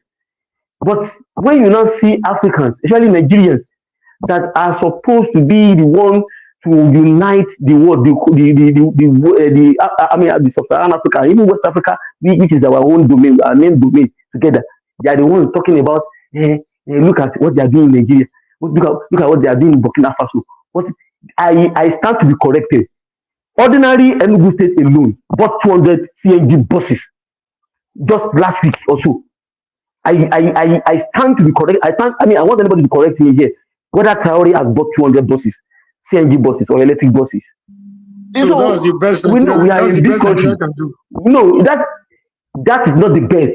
We are saying that it's an opportunity. Our problem that we have in the transport sector for the very first time, we are having now an opportunity to right our wrongs, to put our house in order, and to be able to live up to expectations that people expect of us.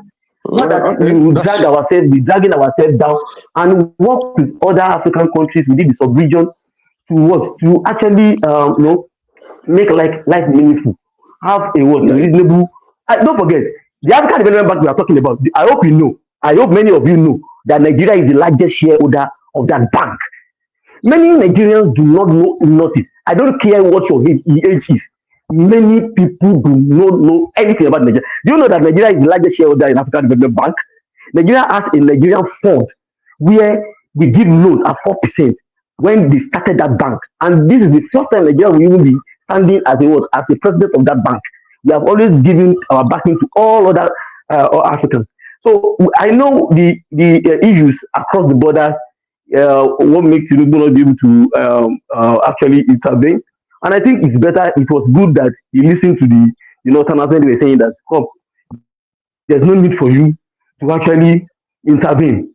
And look at it, when he did not intervene, he was able to bring the Nigerians to the table. Right now, the Trans-African gas pipeline that's going to link African gas to Algeria, to the Maghreb pipeline that will link Europe to sell, because that gas is the only lifeline for Nigeria. As far as I'm concerned, that's the only thing that we have in our hand that can help us to diversify our economy. So we need to coordinate together. We cannot fight our brothers.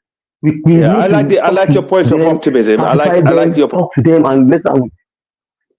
Yes, I like your point of optimism because that's what's lacking, in a lot of spaces. I like that. I like your I don't know if you submitted yet, but sorry for interjecting you.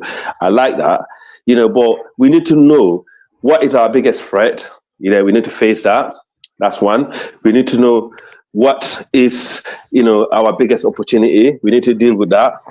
Yeah, and stuff like that. Because the reality is, if I ask everybody here in that region, what is our biggest threat? People will say it's insecurity, but it's not. It's climate change.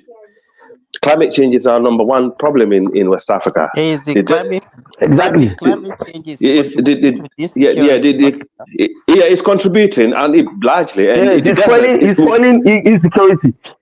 Yes, the desert is falling and falling and falling. And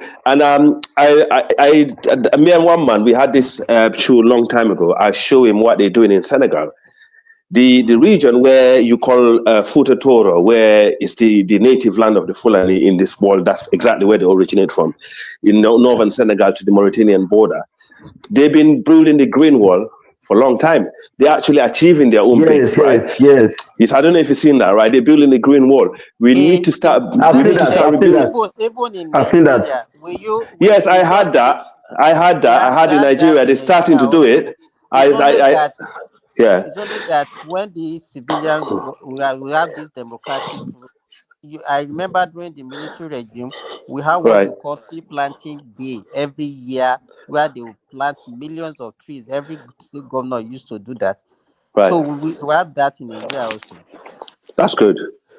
that's the sort of stuff we need to bring back, because this food. Food security is national security. I don't know your name. Let me tell you now. Let us take this platform that we have now as Africa. Do you understand? You can see how we are divided. Let me tell you, we are the enemy of ourselves. If we can be united, let me tell you, nobody, even this one that we are talking about, whether it is having coup or not, whether most of the thing that is propagating is actually true or not, nobody can remove any of our leaders, whether good or bad, if Africans are united. It's we that they can use against ourselves. We are talking about military regime in Burkina Faso now. Cote d'Ivoire, there's no French colonized country that you can use to compare Cote d'Ivoire. They have a stable economy. Cote d'Ivoire is French. You cannot even compare. So what are we talking about that then will not be promoting? And Senegal, for that matter. Both of them. Senegal will not be promoting one useless military regime and say that is the best we can get in Africa. What are we talking about? In Africa. Yeah, it's good for you as a transition. Let me tell you this. Nigerians that you see here that are eulogizing this guy, they are not eulogizing him out of love for Burkina Faso.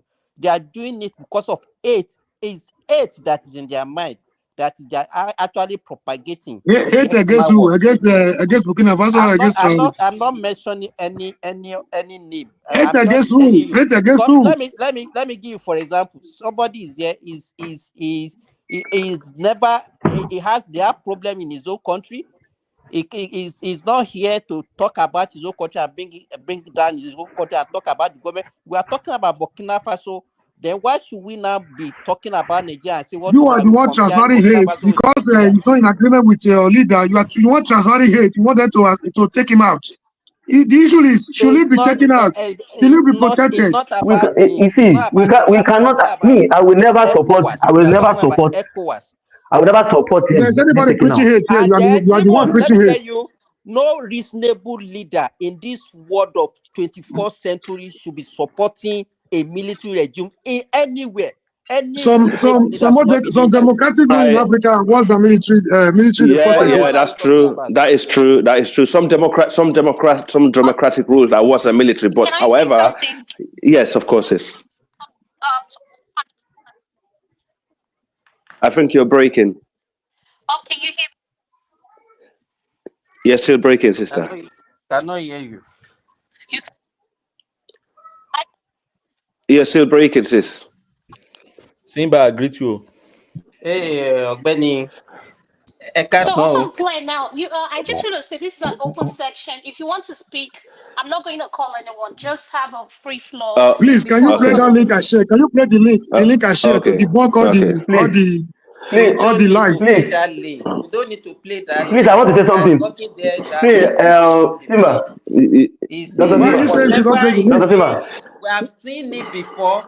In that same Burkina Faso, we used to have Thomas Sankara. We used to have Kampaore. We have so many military that Blaze died not long ago. You know that, Simba. Ogbeni was the one that requested for the link. Ogbeni, do you see the link in the backstage? Ogbeni can consume it. If they are ready for us to be pausing it along the way and analyze it, well, I know they won't. No, don't play it. Don't pause it. And everybody has ears. We're not done yet. Now, at the end of the day, we can react to it. Let's play it so we can understand. There's no interjection. Let's do organized. Sir. You that you are saying that they should play it. I'm going to do one thing also. As they are playing it, whatever that you see that is there, I will give you a Nigerian own version or a Ghanaian own version of that, of what just one single person is doing, so that you can know. So that when you want to be praising that, we're not making comparisons. We're not making comparisons. We are talking about.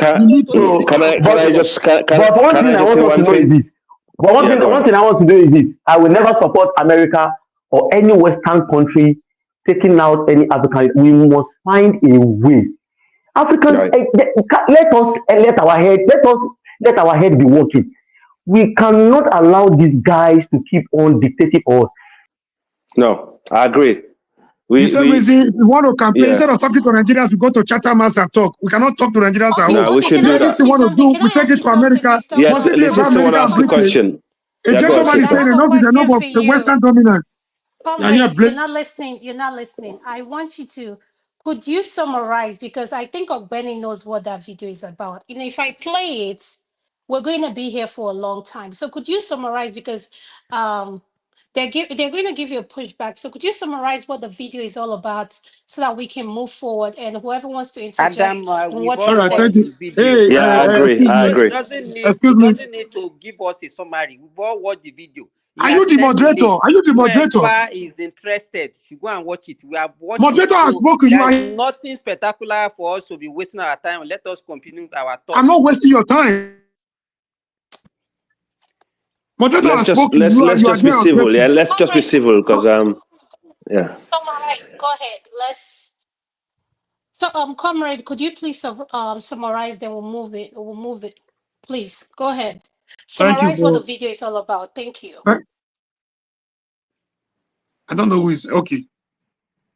Somebody came here and said some beautiful things about the gentleman, about the young man Traore, and he went on the counter to say they are not. He has not done anything, you know.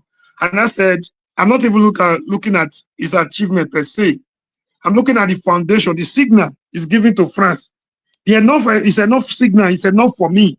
It's not about to say he has not done anything. You came here to mention about 7 things he has done, which are laudable. That was why I said they are even more than that. So that was what necessitated the posting of that link.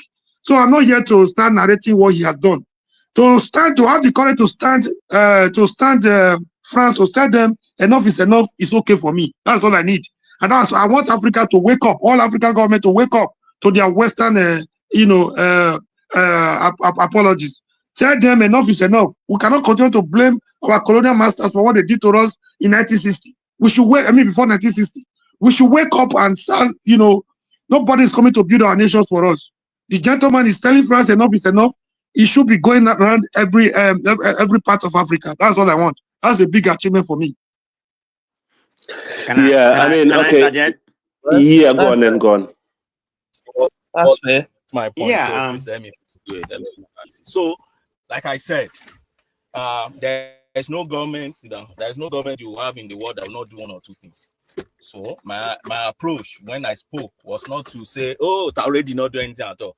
After all, it's generating revenue, so why will he do anything? I'm talking about the hype on the social media. You guys should understand what we're talking about. I'm talking about people that they are comparing him to. You can't be comparing him to the Lumumba, to the Kenneth Kaunda, and the Mandela. So, but when you start doing that comparison, then people want to do assessment and give you feedback. And don't see people assessment and feedback as being castigating the guy, because I see people talking about castigating. I'm a researcher. I like when I don't like picking things on the surface. If I see media making too noise about people, I raise a red flag to start with. And I think any objective person should be able to do that. Do a deep thinking. Raise a red flag, then go deeper. Like this video, I've seen it before. I'm analyzing on this video. Most of the pictures you see in that video, they are either AI generated or pictures and videos from Europe. Look at the hydropower they are talking about. When you watch it, and content creators are there, yes, rightly, they are there to create content. They do cut and paste. But sit down and do a proper analysis. For instance, the hydro they put there. Pick the hydro and go on a search. Don't sit by YouTube. Go on the search, go and do research on hydro and say, Burkina Faso, simple Google will even give you this. Burkina Faso, hydro, electricity, and look for it. Or Traore Commission Hydro, look for video. You won't find any. Go to Tomato. Right. And under the Tomato paste, I praised him. I said, he said he will establish 3. His predecessor has started 1. He added 1 and he said he will have 3. Plus or minus about tomato paste. When you look at this video, they will tell you the first in Africa. That's a big fat lie. And some gullibles are hitting this thing like giants. But my point is, sorry guys. One second. Hello.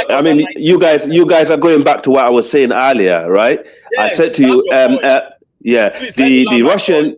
Yeah, the Russian Wagner. Yeah, but okay. It's a quick one. The Russian Wagner, they own the world largest trolling platform in the world, right? So don't be surprised when you're looking at things like that online about Traore, because Traore is very close to Russia. The Kremlin is actually pumping all these propagandas online, and you guys are seeing it online, thinking, yeah, Traore is doing so well, and stuff like that. When they go against him, they will start putting a lot of negative things. Yeah. We're saying the same thing. And Okay. see, my school of thought, my thought process agree with yours. And that's the point I'm making. I'm trying to go a bit deeper. Okay. Yes, to look at all this noise. And I realize there are more of noise. But at least it's better than the French dominant, the French dominant. The largest tomato paste factory they've done in Africa. Tunisia has the largest. Go and fact check me. Egypt, Algeria, Nigeria, Dangote. That's the third largest in Africa. And somebody just started what? And then the noise will not allow us to rest. And you say, oh, dude, I'm not saying it's not good for his country. After all, his country is like 20 million. That's Lagos, right? So it's good for the country. I don't have any issue with that. But no, my point is that, you see, a country of GDP of 20 billion, that's not even, I don't even know. Yes, you see, when Robert Mugabe started, he started like this. Oh, everybody praising him. Robert Mugabe nationalized all the farming, this thing in their country, agricultural companies, nationalize it. Some were saying this is a back signal. You don't nationalize things that you don't have the know-how to do. You partner. So he started against France is a bad signal to you. A bad signal? What do you mean by a bad signal? No, he stands. He stands against Just continue what French domination in Burkina Faso. To you, it's a wrong signal, right? My point is this.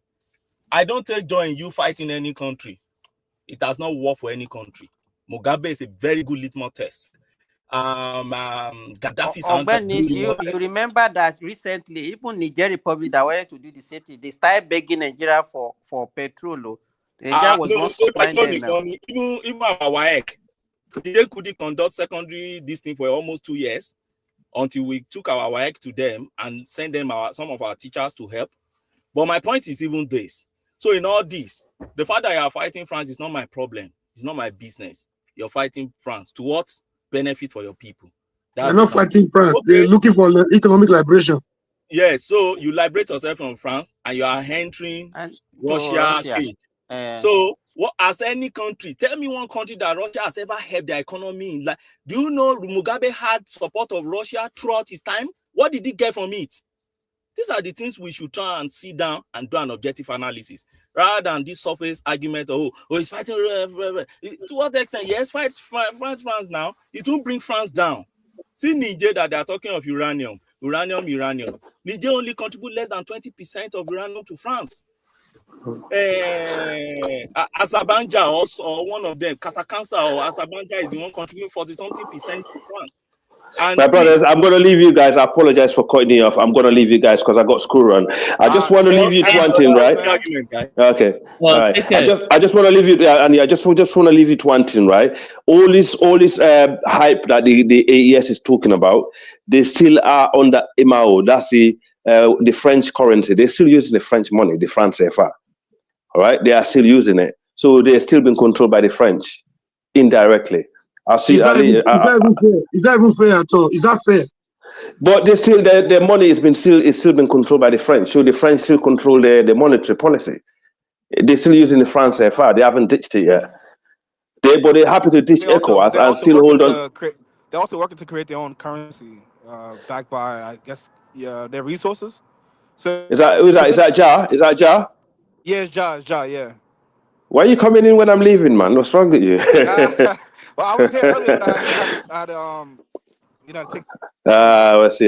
Yeah, I tried to join the team, but I'm still struggling with it. I don't know why, but I'm gonna have to keep doing it. Well, yeah. Well, just no. Just tell me, put your account name in the back chat, and then I can just add you in, because I'm the one who created it. Okay. Can you see on the on this account name? Yeah, if you just put your account name, and I'll just add you in. Okay. One second. Actually, the guys are there waiting for you because I know.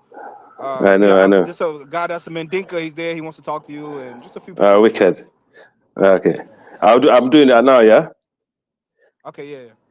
All right, brother. Take care, man. I love you. Yeah, you too, Love brother. to everyone. Take care, brothers. All right, bye. Yeah, take care. Take care. The Western interest in Africa is for their selfish interest, not for UFC, I Africa. just tried to call you back as well, so I don't know if you've seen that. Okay. Yeah. Well, I'm sorry. Go ahead. So UFC, what is your position? Ogbeni was the one speaking. Ogbeni, have you finished Yes, I already speaking? gave my position.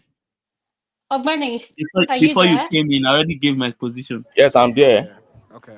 Yes, you were the Yeah. one speaking before he interjected you. So go ahead. I remember. So my point is this: you're leaving France and you're going to Russia. To what benefit? That's the question I asked. You're going to Russia. And when I did a little session on Russia, I've never seen one country, one from the developing nation, that Russia has ever supported and took them from underdeveloped to developing. I'm not even talking about advancing them to developed. I'm talking of just take them from underdeveloped to developing. And my litmus test is Zimbabwe. I keep talking about that Zimbabwe. Zimbabwe But was doing fairly well when don't Robert forget about Mugabe got there. Sudan. Don't forget Robert about Sudan. Mugabe was a revolutionist. Everybody praised him. The whole Africa, pan-Africanist. Good. You will go to the United Nations to talk down on the West, no problem. But to what benefit for your people? What are you doing for your people? You can be an activist and talk. Like Traore, when you listen to Traore, you know that guy can talk. He will tell you, oh, West is bad, he will give you analysis. But I like going deeper. What's your economic policy? What's your policy direction? What are you doing to your people? In the next 10 years, where will you be? You are going to about 3 years in office now. What are you laying down? Do you actually believe, can I interject you? Do you actually believe the West wants a meaningful? I don't get that. Hello. Go ahead, Ogbeni. Go ahead. What's his question? I didn't get his question. He didn't ask any question. Continue what I you was are asking saying. the question. Somebody called me up. Okay, what's the question?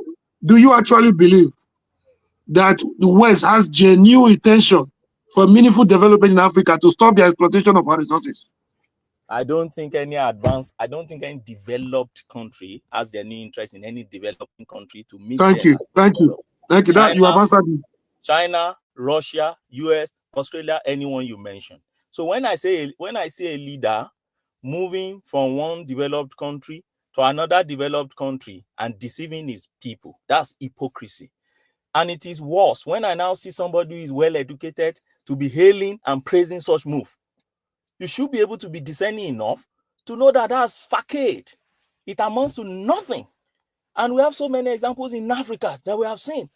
Mugabe is a good example. Somalia is another example. So we should look at these countries and see how did it profit them. At the end of the day, it's not profiting them. So why all this social media noise about Burkina Faso? In fact, I ask another question. But I keep seeing all this Burkina Faso every day. I say, what is the access to the internet in Burkina Faso?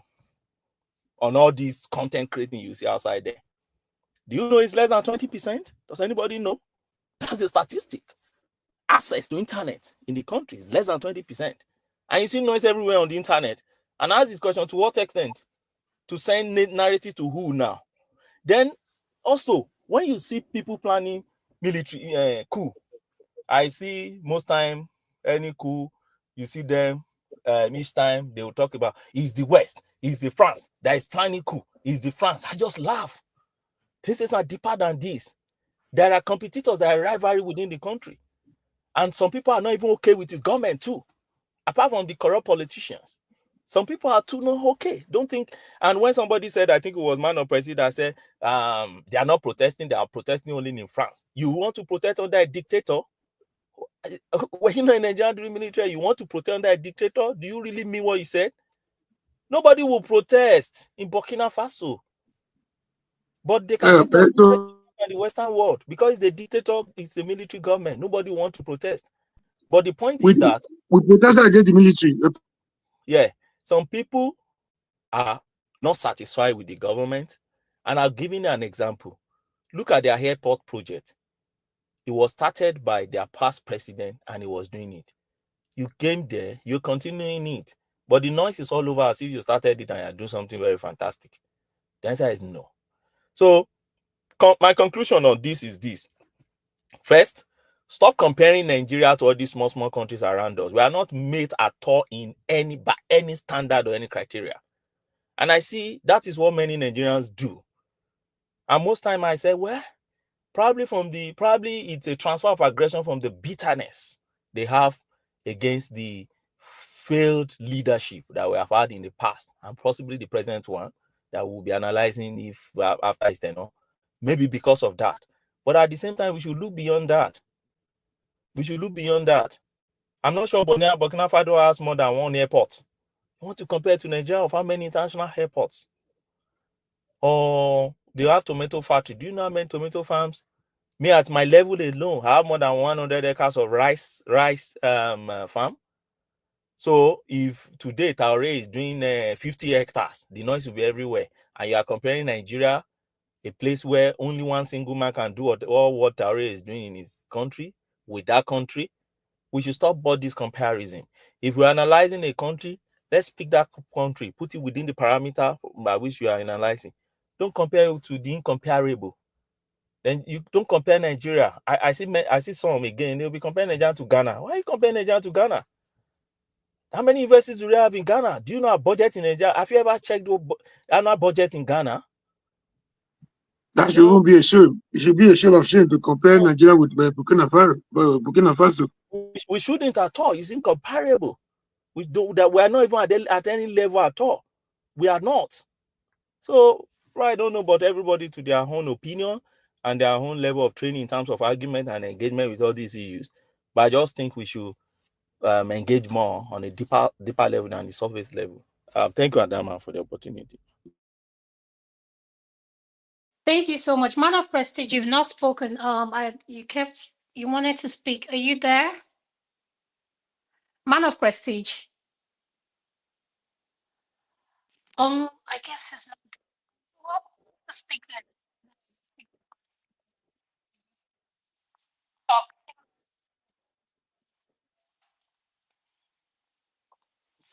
Man of Prestige, are you there? Yeah, I'm here. I'm sorry. What are we talking about? We still talking about Burkina Faso? We're just talking about the Sahelians in general, Burkina Oh, Faso. okay.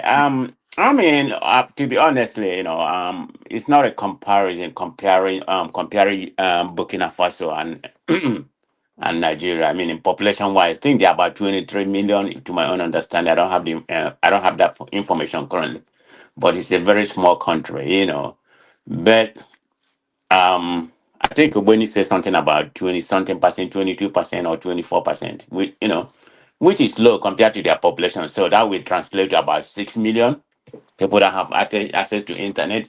But I guess I'm basing my analysis from where they were before until this guy came in. I mean, with that small territory that he's controlled, to me, judging by what the people in that country said, I'm not in that country because anything, people can put anything on social media. Maybe the Western countries supporting him. I think Russia currently supporting him. Of course, people like France, all the Western countries are against him. So it's going to be two narrative coming about his achievement, but based on what is coming from with the search engine that I do use coming from that the particular country, the people in that country. I mean, they think that the man is doing well, like it's a backing of a good government. So who am I to argue about what he said? I mean, I stated earlier about people protesting in France. So like he said, I think when he said that the man is a dictatorship, we will allow them to protest. But he put out a very good memo that people should protest. People are allowed to speak in that country. So and you believe that? I'm not in that country, so I don't know what am I supposed to. I mean, you don't know either. So whether he mean what he said. And the nation of military government, I won't believe that now. Yeah, but I mean, it's a semi-authoritative. It's not like a complete. I'm not a kid now. Military government is telling you come and protest, and you will go there. Well, it's a you can. I mean, maybe a military, but he considered to be a semi-military, authoritative in that regard. I mean, people have privilege to speak. It's not a complete authoritative, like people think it is. So people have privilege to, But I was just basing by the small sample that that was showed, being a very small country, that could be a case study, for other African countries, to emulate. I mean, that's the way I see it, for what he has, for his priority, he has laid, he has laid so far, because he prioritized people over all this westernization. I mean, look at the small achievement he has done. I mean, in industrialization, agriculture, with the cultural transformation. I mean, I think it's a good achievement. I don't know why we should come here and worry about that, but everybody has their own analysis. I mean, this is the way I see it in my own point of view, whether it's deceived or whatever. But according to the research that I did, the man is doing pretty well. But we shouldn't be comparing with a country, a bigger nation. Like I said, I mean, the population is not less than Lagos, so it's less, it's easy to manage, comparable, but it's better than what they had before. And the only part that I'm, whether it's true or not, I'm just happy about his resistance to westernization, slavery. That's the only part, because this is exactly what happened. What happened to Libya? I voted for Obama, but I was against him about what he did in Libya. Can I ask a question? Yeah. Okay. You're opposing to westernization. Would that westernization also including getting loan from IMF? From when did he get loan? I thought he rejected loan from IMF. Well, he only have grant. He cannot repay it. Okay, so would that also include grants from IMF? I mean, grant is not repayable. Do you know conditions are attached to grants? Yeah, maybe there'll be some certain kind of their mineral, their earth mineral, something like that. But it could, I mean, if he's smart, as people said, he can manage it. He cannot just give them all their earth mineral like Congo is trying to do to America. I mean, I'm not there. I'm just saying. Man of President, okay. Go ahead, Obani. Getting grant too from African Development Bank, where US has the second largest stakeholder holding in the place. Do you think that is also fighting Western world? Or where did you get that information? I mean, I'm not saying getting grant. I say it's free, it's not repayable, but there's a condition attached to it. It's always condition. So my point is this: if you are fighting, you see, there's something Ayikoyama in the book Beautiful Ones Are Not Yet Born called Chichidodo. That Chichidodo is like the worm that like feeding on defecate, yet he hates that defecate. He likes eating the worms coming from it, but he hates that in itself. That's the way I see it. I know where you're going. Go ahead. So you're fighting the West, but you're getting grants from them. But because the level of literacy in your country is more than 60%. But how can he survive without getting any kind of help? No nation through the right way instead of just borrowing loan. Thank you. So let's start from that premise. No nation in the world can stand on its own. No nation can live in isolation too. Thank you. So the fact that you are just coming to fight West. Even America is indebted to China. Thank you. So it's hypocritical to say that you are fighting West and translating. Not to the level of French dominance in Burkina Faso. That's what we are against. Let Obeni finish now, please. I'm trying to hear Obeni counter to mine, please. So my point is this: if you want to move completely to Russia, move. Russia is not the one controlling IMF. We know it's America. If you are fighting the West, American, France, and all its allies, then don't get grant from IMF. Then don't access AFDP. Then don't get World Bank funding and all those things. Then move towards Russia. Then let it be known. But because the worry I have is that 60-something% of your population they are illiterates. That's their level of illiteracy. So they can't even process all these things we're talking about. But how long has he been in power? Only 2 years or whatever. So you don't expect that much alleviation at this particular time. What do you mean? One man of party, same you that will be holding Tinubu of just 2 years. Sorry for going back to Tinubu. No, don't go to Nigeria. We don't want to talk about Nigeria. That's a different case. Our leaders in Nigeria spent just 2 years. You should have done this. Now Traore, you are excused Traore of almost 3 years. And moreover, they are entitled to their bargaining power. Wherever the field is okay for them, they can negotiate with anybody. Not that France taking everything hook, line, and sinker from them. You want them to remain a puppet to France. Comrade, I wish him well. Let them negotiate with anybody they want. Yes, it's a free word. My fear about the whole thing is this. If it's sweet, if Okay, so my fear about the whole thing is this. Yes, I'm happy for the Burkina Faso if they are happy. It's good for them to be happy. Even if they are suffering, let them be happy. If they are okay with their government, we have no business to be telling them they are not okay. If they are okay, it's very fine for them. But I just think we should try to subject things to analysis so that we can assess the government and say, look, yes, this guy has done. He's not the first person to take over that country before, right? There are a lot of them, Sankara and others, but he's towing their path. And if you are towing their path, don't make the mistake of Mugabe. That's the one that concerns me a lot. I'm a Pan-Africanist. Don't make Mugabe mistake of fighting the West and at the same time getting succor from the West and at the same time going towards Russia, who will do nothing for you. Find your way in such a way that you develop yourself. Let your actions speak louder than voice. Reduce all this Russian propaganda that is everywhere, and then face what you're doing. And the question I ask most people on this issue is this: do you know that this Burkina Faso you're looking at as a prime minister and ministers? Have you ever heard about them? Do you see them speaking? Because he has a transitional government. Do you see them speaking? But they won't speak. Who is speaking? Traore. Who is everywhere? Traore. That's it. So I don't like following bandwagon or crowd to assess. I like just going into the thing. And where I've seen him stand out, which I stood out there, I think for me, if I'm the president of that country, I will concentrate more on is fighting insecurity. And I see with what I'm seeing is fighting insecurity in their hand. But like somebody said here, he said, if you look at all of them, they are still the extreme Islamists in that area, in the Sahel, who are taking over.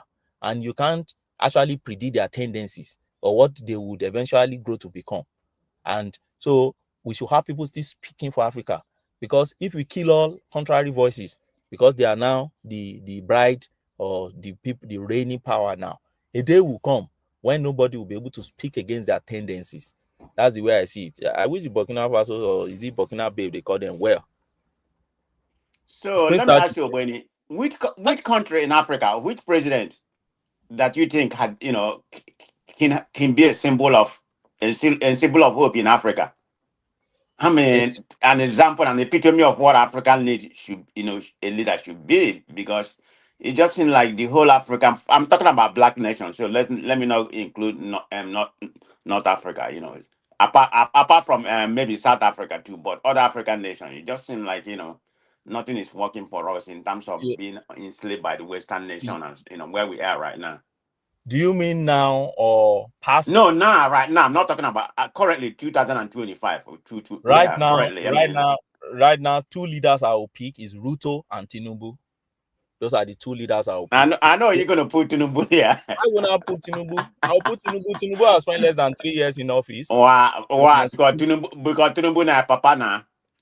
No, my papa de Ekitio. I'm not related to Tinubu now.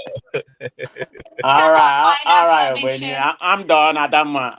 Okay, thank you. Can we have our final submission? Simba, are you there? Could you please give me your final submission, sir? Simba? Oh, okay. So my own final submission is Africa, we should look inward. We should look at what we can do for ourselves and not be transferring blame of foreign countries that are the one responsible for our predicament. If we cannot unite among ourselves, you look at it this way: how many African countries are even trading among themselves? The only thing that we are good at is just to be pointing at fingers. Oh, Western country are the one. You leave one country, one Western country for the other, then you'll be flirting around with them. How will you develop by that? To me, I have concluded that it's like the black man does not even have capacity to develop Western civilization. That is it. If we have that mentality, if we have that capacity, then we should look inward and solve our problem. Thank you so much, Mr. Simber. Obeni, I'm going to come to you. What is your final submission, sir? So, Obeni, are you there? Yes. Can you hear me? Yes, I can hear you. Yes. Okay. So yes, I will agree with Simba And that has always been my cry over the years. Africans should look inward, and we have everything at our disposal. What do we need? First, we need to make use of our green land. We have our green land. Even when people complain so much about desertification, what do they call it? That's desert spreading down from Sahel down to Savannah, yet we still have abundance of land resources that should help us as Africa. Let's look inward. I believe that we should find a way to reduce dependence on whatever it is that attracts the Western nation into our land.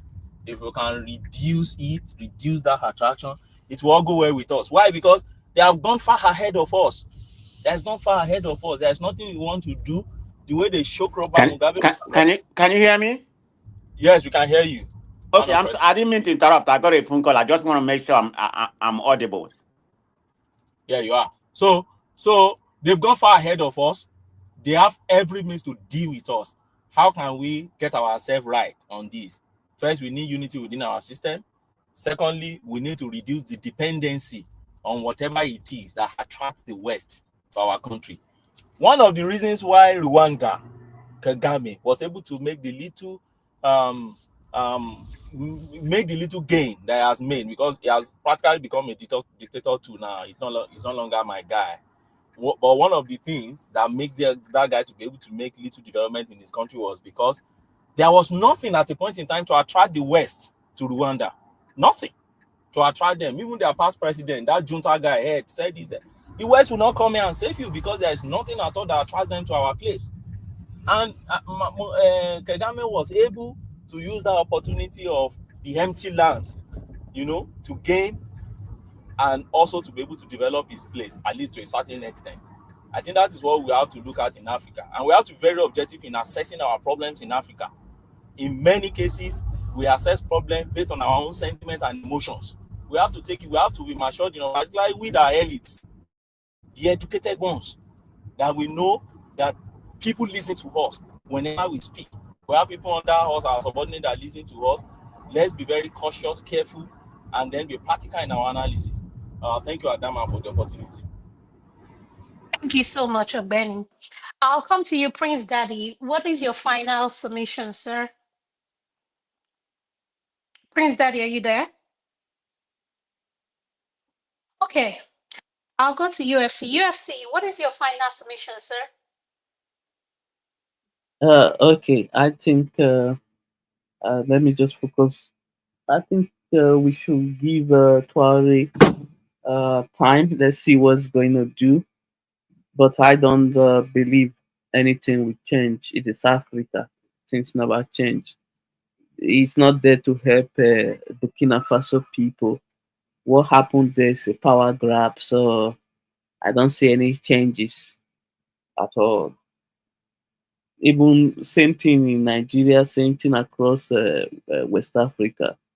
We, the people here, just need to, fight for ourselves, build stuff. For example, I recently joined with this thing, TikTok this year. I see Chinese making stuff in China and promoting their product on TikTok and sell to outside world. I think our people should do the same thing. If you are a shoemaker, you know how to do good shoes, promote it on TikTok. You know how to do anything, even if it's bracelets or anything you can do for yourself, promote it out there. People create cheaper online platform where people can order online from you. Do it like that. You can sell product from Nigeria to outside country. It can be done. There's internet now. Let's not just sit down and just wait for government to come and help us. No, nobody's coming to help us. We should help ourselves. So that's my submission. Thank you so much, UFC. Man of Prestige, if you're there, what is your final submission, sir? Man of Prestige. Okay, Man of Prestige is not there. Comrade, what is Yeah, Madam Adama, thank you once again. I want to state here categorically that I'm neither a fan of military junta nor a fan of France. I want to state that one clearly. You know, my angle is that I wasn't happy the way France have been dominating Burkina Faso. And again, he who wants equity must come with clear hand. If you want to say the government in a particular place is not good, we will have to put our house in order first of all, so that we can have the moral obligation to challenge another person's government elsewhere. So I think we seem to agree on one thing, that the Western countries, our help, our development, our much needed transformation of Africa will not come from the West. It has to come from within. So I think we all agreed on that. So I don't want Traore to be taken out the way Sankara was taken out. So I don't want also him to stay there to feel he's going to be there forever. That's a tight syndrome. You know, because you have access to power, you think you can dominate your people forever. I don't like that one either. So I'm a Democrat. I'm not a military apologist. I don't subscribe to the military junta. But then this is their own trying period. I don't like the Western domination of Burkina Faso. That's just my anger. Thank you.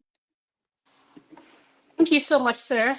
Man of Prestige, since you came back, your final submissions, sir. Go ahead. Yeah, thank you very much. I have to. I was receiving a phone call, so I interrupted my phone. I think I heard what most of our panelists said, and I completely agree with everybody that has spoken. You know, in reference to the way they come with their own narrative. So as we enter 2025, you know, this is a critical junction for the transformation of Africa. You know, it's about time we start transforming where we are. You know, with the growing population, I mean, untapped resources. I mean, everything Africa has potential that is very unmatched. It's about time we start looking inward and start, you know, defending ourselves. I'm not saying we shouldn't borrow loan or something like that, you know, but we should stop being enslaved to this Western, you know, Westernization. They don't mean good for us. Like I think when it's properly stated, even the Russia, you know, China don't even mean good. Enough. I mean, they don't involve themselves politically, but they're after their own interest. So let's call it what it is. So we should prioritize our objective, you know, particularly in the area of need, agriculture, food security, particular peace and security and good governance, you know, and energy transmission in, you know, it can be achieved. So we have a lot of, you know, the health system and innovation. We can do it. I mean, have Africa, you know, transform to DPI, you know, which is a digital, you know, public infrastructure and other kind of things, you know, that would definitely help Africa. We need to look inward, and education is very important too. You know, we're educated, but you know, we need education with skill development in order to achieve, you know, African priorities. So that's what I have to say. We have a long way to go, but that's achievable. And somebody mentioned about climate change. You know, yeah, there could be some climate change. You know, particularly in the Sahara region or something like that. That's probably why all these henchmen they can't feed their livestock in the north. You know, they're moving to south, but that's not an excuse for what, you know, for what they're doing. So we need a lot of changes to help Africa. It's about time we start depending on ourselves. That's my own conclusion. Thank you, panelists. It's nice being here today. Thank you so much, Man of Prestige. Prince Daddy, are you there? If you can hear me, if not, AY, welcome. We're rounding up, but I'm going to give you 5 minutes to say whatever your opinion is in regards to the topic of this discussion. So can you hear me? Yeah, good morning, Adama from here. Good morning, everyone. Good morning. Yeah, so I've been listening to you guys, busy with work. I don't think I will spend 5 minutes here. So I kind of align mostly with Comrade Omoruye, right? So I stand with a lot of his thoughts as regard to our continent. So Africa needs to belongs to Africa. They need to kind of like try to have control of their region as regard to Africa countries, Africa in general as a continent, you know. So we got to find a way to work together, just like the way we pronounce Nigeria. We got to find a way to work together. the unity of Africa we can't negotiate it. We got to look for a way for Africa belongs to Africa to kind of like work with our neighbor. Despite that, as regard what is happening in Burkina Faso, the military, I'm not really a big fan of the military, but I mean, Ibrahim Traore, the report we get from there, it kind of happy his people. Despite I'm not a fan of the military, so it's just sad sometimes when I look at, let's say Nigeria, for example, how everybody kind of shouting democracy. They don't want to see any other thing. I think we need to tailor our democracy to our culture, to who we are, so that it can really work for us. I'll be a proponent of we have the Senate and the Rep, for example. I'll be asking a lot of questions. Up to today, I don't know why we need both houses. I don't think it's unnecessary. I only feel like we don't think outside the box as people. We are a developing country. We need a lot of resources to develop infrastructure. We need to build our infrastructure. If you keep spending billions of dollars to sponsor the House of Rep, for example, these are 360 members, plus the looting going on there. It's a lot of money. So I really don't think if we are people that really think out of the box and we really want to think, we don't need the Rep. See that we don't need the Senate. We need only one house. But I would choose the Senate because it's less people. There are 109, 3 from each state. Three from each state is enough to represent Nigeria. 3 people from each state, so that we're going to restructure this country in such a way that it's not going to work for us. I'm not the person that will say it's good to copy, but you got to know what to copy. You got to know how to modify your copy. Every country copy. Even the so-called America you see today, they actually copied from somewhere to build their country. China, they copy. They will copy what is good in you. They will modify it to suit their system. Even the so-called Iran today, they practice a form of democracy, but they have a supreme leader. Everything is top on his desk. I'm not saying we should, we can copy, we can modify what we copy to build our country. That's where I get frustrated because people want the status quo to remain. It is a problem in general in our system. Even if you go to the universities now, you see old professors, they don't want the system to change. You don't operate like that. We have to think, okay, you don't want the system to change, but today people are discussing AI. How are you going to improve? So you got to open door for improvement. The thinking of 1950 is not the thinking of 2025. We got to be open for constructive criticism. Look at things, look at how we can improve our system. We got to tailor our solution, localize our problem, localize the solution. A lot of our leaders don't understand it. It's a problem. It is a problem. We are copying a system directly. We want to follow the system, even if the system does not work for you. It's just like, let's say, for example, I go to Adama's house. I saw how she arranged her furniture. Her house is different from my house. I can't go say, okay, because I like Adama furniture and they are big, I don't have space for them. I will go and buy the furniture. I'm looking for space. You don't do that. You got to go to furniture. Okay, I like this Adama furniture. Can you make something smaller so that it will fit my space? This is how to think. You live in America. You live in cold region. You live in Canada. During winter, you need a winter jacket. You don't take winter jacket to Nigeria because our weather is hot. We don't understand this. We don't think outside the box. It's a fundamental problem in the country. So, with Comrade Omori, the only place where we differ, we agree on a lot of things, is in the issue of Edo State. the governorship of Edo State. He knows. Brother, anyway, you have come again. If you start this one, we don't leave here today. Don't even go there. We have you. He knows. I support the government of Edo State today because he knows it's not personal. He understands my stand, and that is my stand. But luckily, a lot of issues we agree, but when we differ, we differ. Again, that is the other problem I'm seeing with a lot of people. They don't want an opinion that is different from what they know. It's also a problem. The fact that we disagree on issue today, tomorrow we might disagree, we might agree on some other issues. We got to listen to each other, and you listen to the reason why I'm doing that. You know, these are issues that are very important. Because apart from you are not tribal bigot, you are not religious bigot, you tick along this line, you will be hopeful. You will be able to look at what, if Man of Prejudice is talking, I'm looking at, oh, I think he's a very good point. You follow it. That is why you see the problem we have it across board. We got to love our country. We got to love our environment. Even if you are supporting a candidate, just like when people support, I said, I don't have issue with who you support.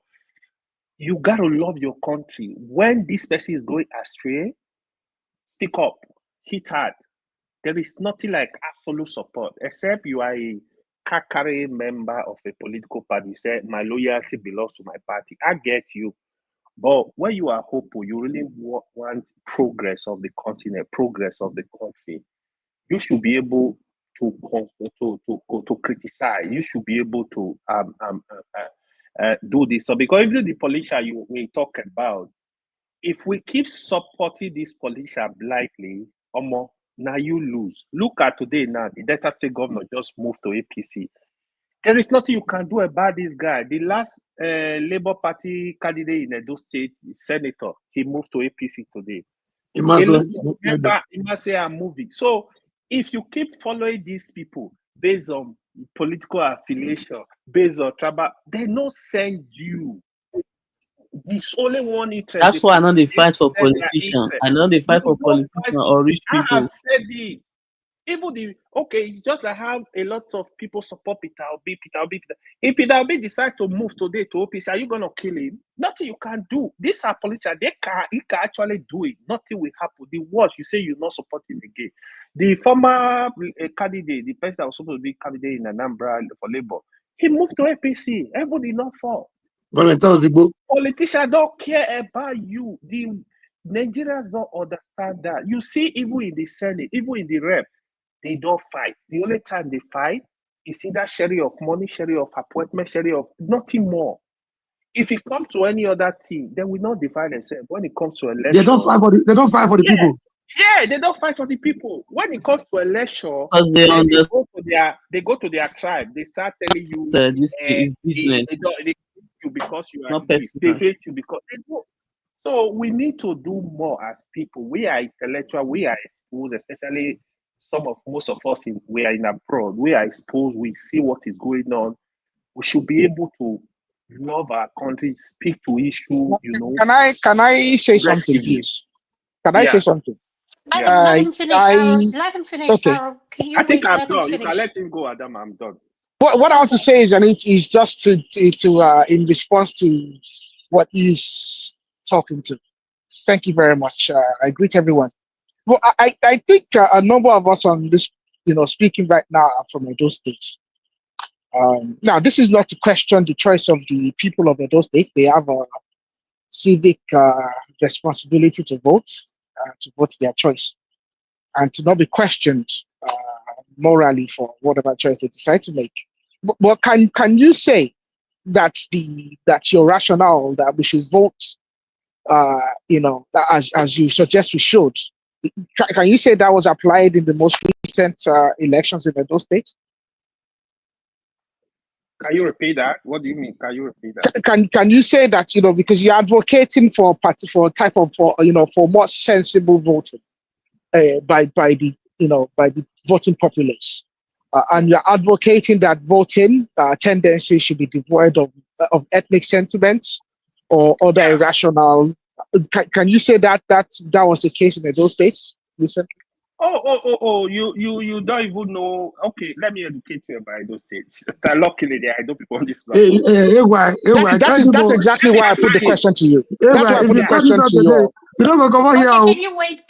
Hold on. Hey, let me answer. You see, if you understand Edo politics, AY, please hold on. AY, please hold on.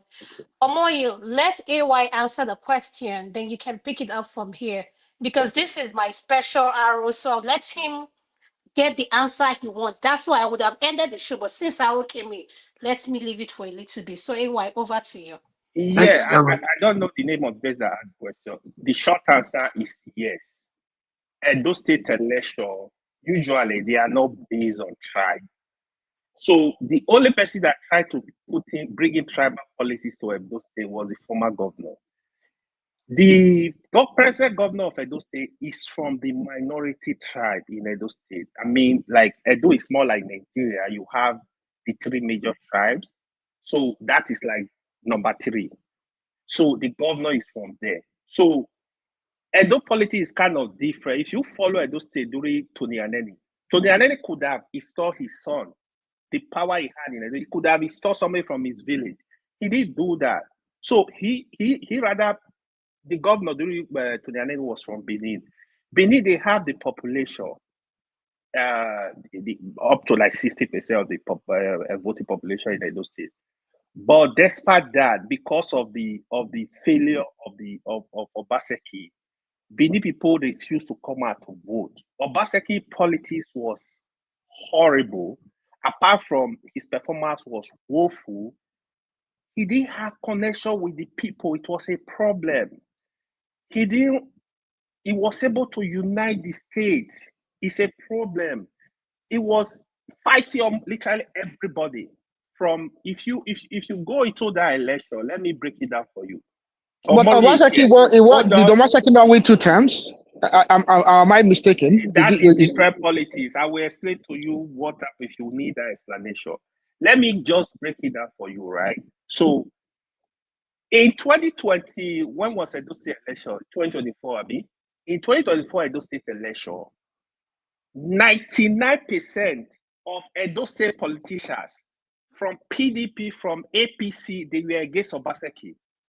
Across board, not only in Benin, Edo South, Edo North, they were against Obaseki. Omoriye is Obaseki fan. He's going to confirm that for you. So it was a problem. Obaseki is not a politician in Edo State. He doesn't understand anything in Edo State. He doesn't live in Edo State. He doesn't understand the politics of Edo State. It was a problem. Even when Tony Aneni was the godfather of Edo politics, that is Edo for you. And then he would put everybody under the same umbrella. He was a leader that people respected.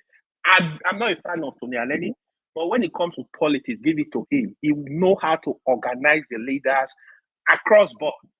The Edo South, Edo North, Edo Central. That has been the hallmark of Edo State politics. So to break it down for you, so it was not based on tribe. If it was based on tribe, he will not even win the election. That's just the fact of the matter. Thank you. Thank you very much. Thank you. Mm-hmm. So, with that being said, Prince Daddy, are you there so that you can give us your final submission before we call this an end?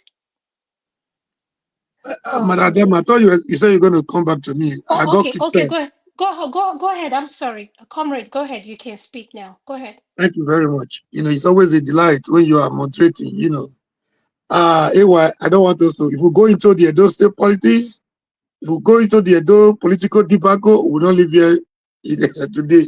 So, AY, what happened in Edo wasn't about, in summary, it was the people. I mean, I don't know if we really want to change. You started by saying we don't want to change. Even you gave a lot of examples. What do we really want?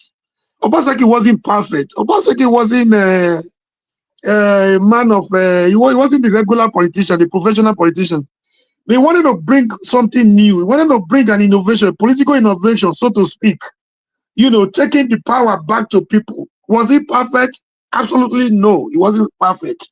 But then he wanted to take the power away from the politicians, those that feel they cannot live without politics, those that feel like they call some people the owners of Nigeria, the owners of Edo, you know, the likes of Ise Yamu, the likes of Oshomole, the likes of, he wanted to bring power to the people, especially to the youth. And the election, to cap it up, was between the politicians on one side and the masses on the other. And the politicians were defeated. They were absolutely defeated. So that was why they got the support of the APC rigging machinery from Abuja. You know, that was what, you know, made Pevolu, you know, to make Obaseki to look defeated. Obaseki wasn't defeated at all. They won, Obaseki with the people won overwhelmingly. They wanted Aso Ighodalo, but they were denied. You know, that's just it. Let's not come here and play. Politics is over. The governor has emerged. The governor has emerged. The people on one side, politicians on the other side, the few politicians on the other side, they were roundly defeated. So the wishes of the people were not allowed to prevail. That is what we have today. Whether you're happy with what you have today as a governor or not, that is a different ballgame. That's a subject for another discussion another day. Thank you. Yeah, then I'll come to Kulata. let me just quickly. So I said it now that me and Mori will differ, right? Obaseki is a governor that ruled for 8 years. You said he wanted to change what?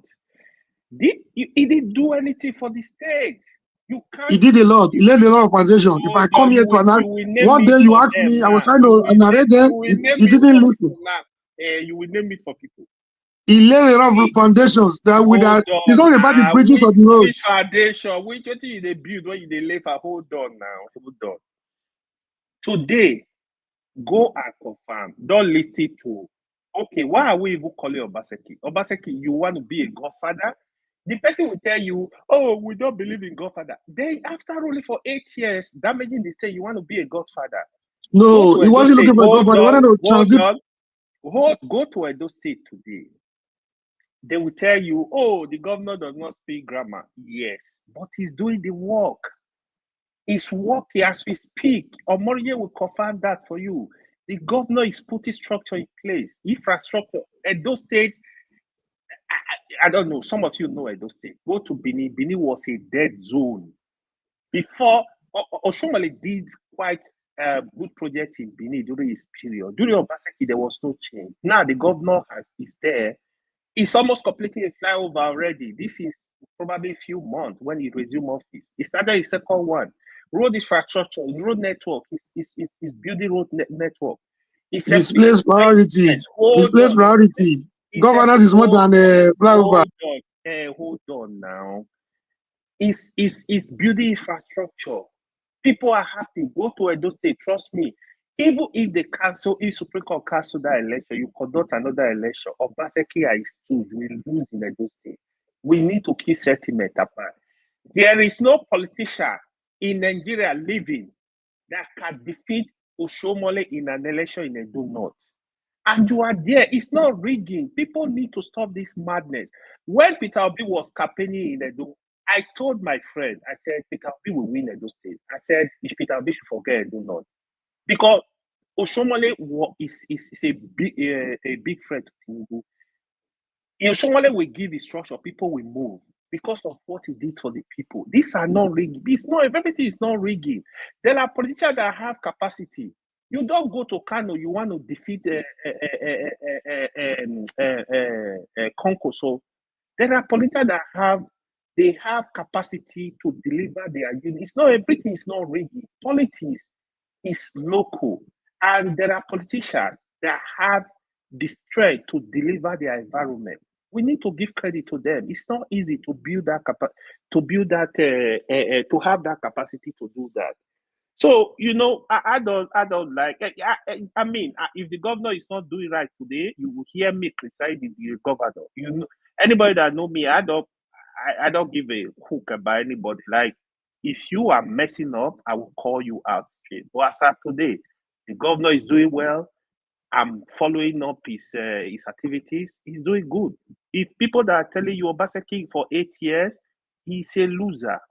if people are denying, let Obaseki finish from Edo State. He ran away. Let him go to Edo State and walk in any road in Edo State 1 kilometer. In fact, 500 meters. I see if they will not spoon him. It's a failure to Edo people. Period. Call it what it is. Thank you. Thank you so much. Collector, welcome to the show. Could you please unmute your nest, sir? I don't know what you guys discussed. I just saw you guys were on, but I'm just going to make it brief. First of all, we need to welcome Delta states to APC. The breaking news is the entire Delta governorship, house, everybody, including Okowa, they've moved to APC.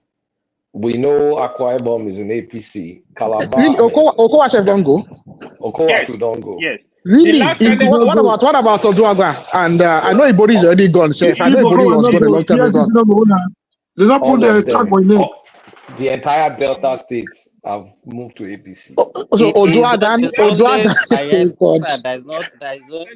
It's only Bayelsa holding. It's only Bayelsa left in South. Wait, let me get it clear. So you are telling me in Delta now, Ibori was already from day one. Ibori was a Tinubu boy. He already had 2 meetings with Tinubu. It's not Tinubu boy. It's Tinubu boson friend. It's not a boy. Friend. I just said boy. Sorry. I shouldn't use the boy. I should do. He's a Tinubu guy from get go. So he's the leader of Delta. Delta. Now, so what about Oduagwa? Oduagwa is APC long ago. Oduagwa Okay. is APC long ago. And anybody that matters in Delta State. So you're not telling me now that even Okowa and Sheriff Tue are not in APC. You know. Let me say this. Last week, oh boy. I told one man, I said Delta will move to APC. The governor does not have option. I heard they were singing on your mandate we shall stand. I didn't know they'd moved the whole structure. Let me tell you why. They moved the whole structure. The 3 senators in Delta State, they are in APC already. The House of Assembly, APC dominated it already. The rep, majority of them are APC. So the governor, if he go ahead and contest next election under PDP, he will lose because the political structure. It's just like in Edo State, the last Labour Party, the last senator in Edo State just moved to APC today to Imasuen. He just moved to APC. Really? Imasuen left Labour Party? Yeah, it's in APC. It's not the Senate. Yeah, the one that did that suspended Natasha. It's in APC. So in South before 2027, I think all the South states will move to APC. It's only Bayelsa that still wants to use their money for article. They are preparing themselves to govern. Of what interest is this to the people? Is it about movement? Is it about grabbing power for grabbing power? The people should take notes now because the people should take notes because see the reality of this is this. Okay, these are the individuals who have the levels of power. The people should take notes because if you want to defeat them, even if from the premise of you want to defeat them, you want to take power away from these individuals, okay, and transfer it to the people, to an individual that has the mandate of the people. The people should take notes. You should take note of what your enemies are doing. Are the ones that they will transmit to? What are I'm just saying. I'm saying that he's saying does it have to do with the people? And I'm saying that even if the people want to stand on one side and let this individual stand on another side, the people need to take note of what they are doing because you are contesting against them. So even from the perspective of you are contesting against them, you want to take power from them. You need to know what they are doing. Bro, Nigeria politics is about structure. I don't know why people keep denying this fact. It's about structure. I was just, to be honest, it's about structure. That's just Nigeria for you. Forget about it. You cannot divide Nigerians. Let me give you this. My father, at least, was a politician at least right from the First Republic until Second Republic before he now retired. I could remember during the Second Republic, a day to election, people will come to our house and come and ask them what are they going to do? Yeah. Which party are we? Who are we voting for? They will come and ask my father. So there's nothing like for the people. The people, there's no community that doesn't have their own leader. So we should remain in that era. We should remain in the era of people coming to ask your father how to vote and where to vote. without examining the kind of council they are voting for. It doesn't face reality. So we should remain in that era, that Omaruye. backward, that dark days age. It's unfortunate. It's unfortunate. The people tried in Edo, but they were balkanized by the supreme power from Abuja. We have a long way to go. Forget story. Yeah, maybe in another lifetime. What's the other thing I'm going to say? The other thing is American politics. China don't deck Trump, but I'll talk about that. Oh, you know what is going? You saw what his issue with Fed, right? Boy, I said that America don't all the Prince Daddy making noise at Zita. I'll come and deal with you guys later. We'll go come. I go come to. So those are the two things I want to mention. What about Trump? Is he okay now for the MAGA? How is he helping America? What about the Canadians? The MAGA. Now, go to grocery and see what we are passing through. Something I was very for. Treasury Secretary said to Trump, he said, the trade war with China is unsustainable. Forget about it. Forget about it. Like Kulata, are you on this side? Are you on this side of the divide? Me, I'm not a MAGA. I thought you also a MAGA. In the Nigerian balance. I go be MAGA when I get Kulata. People support Wait, China do Abeg. I want to know. I've actually not been paying attention. I need time to unpack waiting China do. So Abeg, can you tell me now with this Edo now, what will happen to Ned? Is Ned going back to PDP, and what about Omagege? He's in APC. Ned is He's in APC, yeah, but is he going back to PDP? Or is Ned still in PDP? He was in Labour Party. No. Ned was in PDP. Ned was in PDP. Yeah, PDP before he moved to Labour APC. Party. No, he's gonna say he's from PDP. He went to Labour. He was a boy to Rohide. So Rohide wasn't sure of his position of going back to Senate or governor. He was between. So he now planted the Maswell in Labour. So that was how he emerged. At the end of the day, it was too late for Rohide to come back for the ticket. That was how he came through Labour, because Obasaki was even also fraternizing with Labour.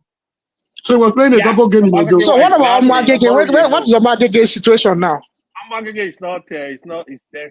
Either he goes back to APC or he will go into political oblivion. Who? Omagege? Yeah. Omagege is there. Kulata. No. Are we not speaking about Delta State? China thing that you are talking about. Just today, Saudi Aramco, they are signing MOU with BYD. I saw it. Yesterday they signed it. When I was talking BYD, all that how many weeks ago, everybody thinks in my mouth they smell. But we go all learn now. We go all learn. Tell me this man, this guy came here, Oriade, he was talking down on BID. BID shit is this and that. I said, don't worry. Don't mind all these ignorant Americans. They don't know anything. Let me tell you. It's not that. See. MAGA, they see this Trump deplorable. They don't even believe in data. They don't believe in fact. They are not interested. They will just be gaslighting you. It's just like one was here. Don't worry, I'm telling you, you will see. I'm like, what are you talking about, bro? They are so funny people. You hear what come out from them. I'm like, bro, are you even following up what is going on? But the damage the guy did it just 3 months. Bro, let me put it this way. America is number 2 now. It's sealed. He has created some irreversible actions that China don't go. That's the bottom line. Even Japan are striking deals with China these days. Japan is striking. Everybody's striking deals with China. This guy has ruined America's reputation. US dollar is at all-time low. It's at all-time low. People are selling US Treasury bills. They're buying gold. They're buying gold now. Yeah, I heard gold is on the up and up. Yeah. People don't know, man. But I'll use it to talk later. I need to join it. I need to prepare for a meeting. I asked one person, why are you supporting? Why are you a MAGA? Why are you supporting Trump? He says, my friend. I say, are you a billionaire? Last time I checked, you don't look like a billionaire. We've worked together. We've come a long way. If not for this situation, I hope by now you will be on your retirement, enjoy your retirement and your grandchildren at home. He said he called me one day. I have his number. His number, you have Trump's number. He said, yeah, they called me from his university. Is that the only reason why you're supporting this I want to Nazi? even ask, He said, yes. is it possible for somebody to say want to retire in America? God forbid. The man is not less than 70 years old. He's still here. I say if you spend in the next 5 years, then you end up in a Americans, they work till they die now. What would they can they live with on pension alone to survive? Let me tell you what he did 2 days ago. 2 days ago, he started threatening the Fed boss, right? Powell. He was telling Powell, "Oh, I'm gonna fire you. You gotta cut interest rate." Powell was explaining like, "No, we can't cut interest rate. This is the state of the economy. We need to keep interest rates stable." Blah blah blah. He said he threatened. Then Powell said to him, "You can't fire me because Fed is an independent body." Then when people start questioning him, yesterday he came over like, "No, I don't have plan to fire Powell because at least America, they have a system that is working at all." Like when I was telling people, this guy does not know what he's doing. They said, "No, he want to clean up what? China, they are prepared for this day. They were not budget. Chinese told we are not here to negotiate. Either you bring down the tariff or let it stay there. Americans are gonna suffer for it. In 2 months now, if China refuses to negotiate, you will see price of tea will start jumping up. Like in 2 months, you wipe out more than $10 trillion from the stock market. Trump lost direction. He lost direction. If you follow up, if you know what's going on, SRP was created in 1957. 1957 to date, SRP has never dropped below 7%, which was during President Bush. Today, SRP dropped more than 40% under Donald Trump. In 2 months, economy SRP was at all-time high. NASDAQ, everything. It crashed everything. They talk say even Tesla and Musk don't talk say no they do anymore. Yesterday, well, let me break it down. He talk say no they do touch anymore. Let me tell you what happened now. Yesterday, Tesla reported their earnings, right? Their Q1 earnings. Tesla profit dropped by 71%. Elon Musk now said, then the investors start demanding, it's either you resign or we're going to replace you. Now he said he want to reduce the doji work and it's coming to Tesla. I saw President Twitter yesterday. They are so confused. And when you are discussing this issue, the Trump supporter, they are not interested in this number. They are not interested in the fact. They are not interested in what is out there. They gaslight people. Like it's so. I can't believe in 2025 this is going on. If anybody, Apple, please look online. Look at the Chimamanda interview with CBC in Canada. Chimamanda, the interview, Chimamanda said, "Well, America is not like Nigeria now. It's like it's ruled by Nigeria big man." He said the only difference, I don't have to use generator in America. I was laughing so hard. Like, to be honest, Trump, he doesn't understand what he's doing. He just want to bully people. And now it's not working for him. He missed it. The next president of America have a lot of work to do to fix the system. JD Vance will come and clean things up now. JD Vance will come and tidy things up. Continue the way it's continue. What will be the implication for the entire world? It's not something that everybody should be jubilating about. Can I ask you a question? Yep. Do you think he has a different agenda, different from what the MAGA believe in? Do you think he has the billionaire friends agenda in mind than 100%. the masses agenda? 100%. 100%. So thank you. Trump operate. If you follow the history of Trump is a con man. If you're looking for a con man, it's an example of a con man. If you follow Trump history, that is Trump for you. It's a scammer. This is a guy that declared bankruptcy for more than 6 or 7 times now. He doesn't care. He's a money grabber. He doesn't care about the common man. He's enriching his billionaire friends. That is what he's doing. Then the MAGA, they are there. They can't pay hospital bill in America. They can't pay house rent. People are suffering, but they are following him blindly. With the Democrat system, yeah, I have some issue with Democrat. I'm not saying they are perfect. They at least keep the system. You know, look at the way they can improve the system. Trump is not interested in improving the system. America has, see, the world has globalized already. To reverse that is more like you deglobalizing the world. What makes America American is because of their relation with countries around the world, their economic power, their military power. This is what makes America. Why is America not alone? Why do you think they You form know, NATO? you people should forget So about that. You know, you the, need the to monarchy is the way. Come to Middle East, we have stable economy. We don't experience this kind of thing that you people are talking about. We have less headache. Security is Well, there, Trump everything wants is to be a there. monarch now. That's what he really wants to be now. He wants to be a So monarch now. come and enjoy here, please. But I don't no, have to Trump wants to bother be a myself monarch with all now. this thing that you people are talking about. But Trump wants to be a monarch. That's what he wants to be. When I go to Middle East, I tell my friends, I say, we just discover ourselves for this place. When you go to coffee shop in Riyadh, you go understand, you go see the difference between Starbucks in Riyadh, Starbucks in America. You see the quality of cup they will even give to you. When you go to Dubai, you see their quality of stuff. We just run our mouth here. So Trump is a confused man. Thank you. We're going to continue this conversation tonight at 7 p.m. Please join us. So, esteemed viewers, Adama, we know they hear you. can you hear me now? Arrow, can you hear me?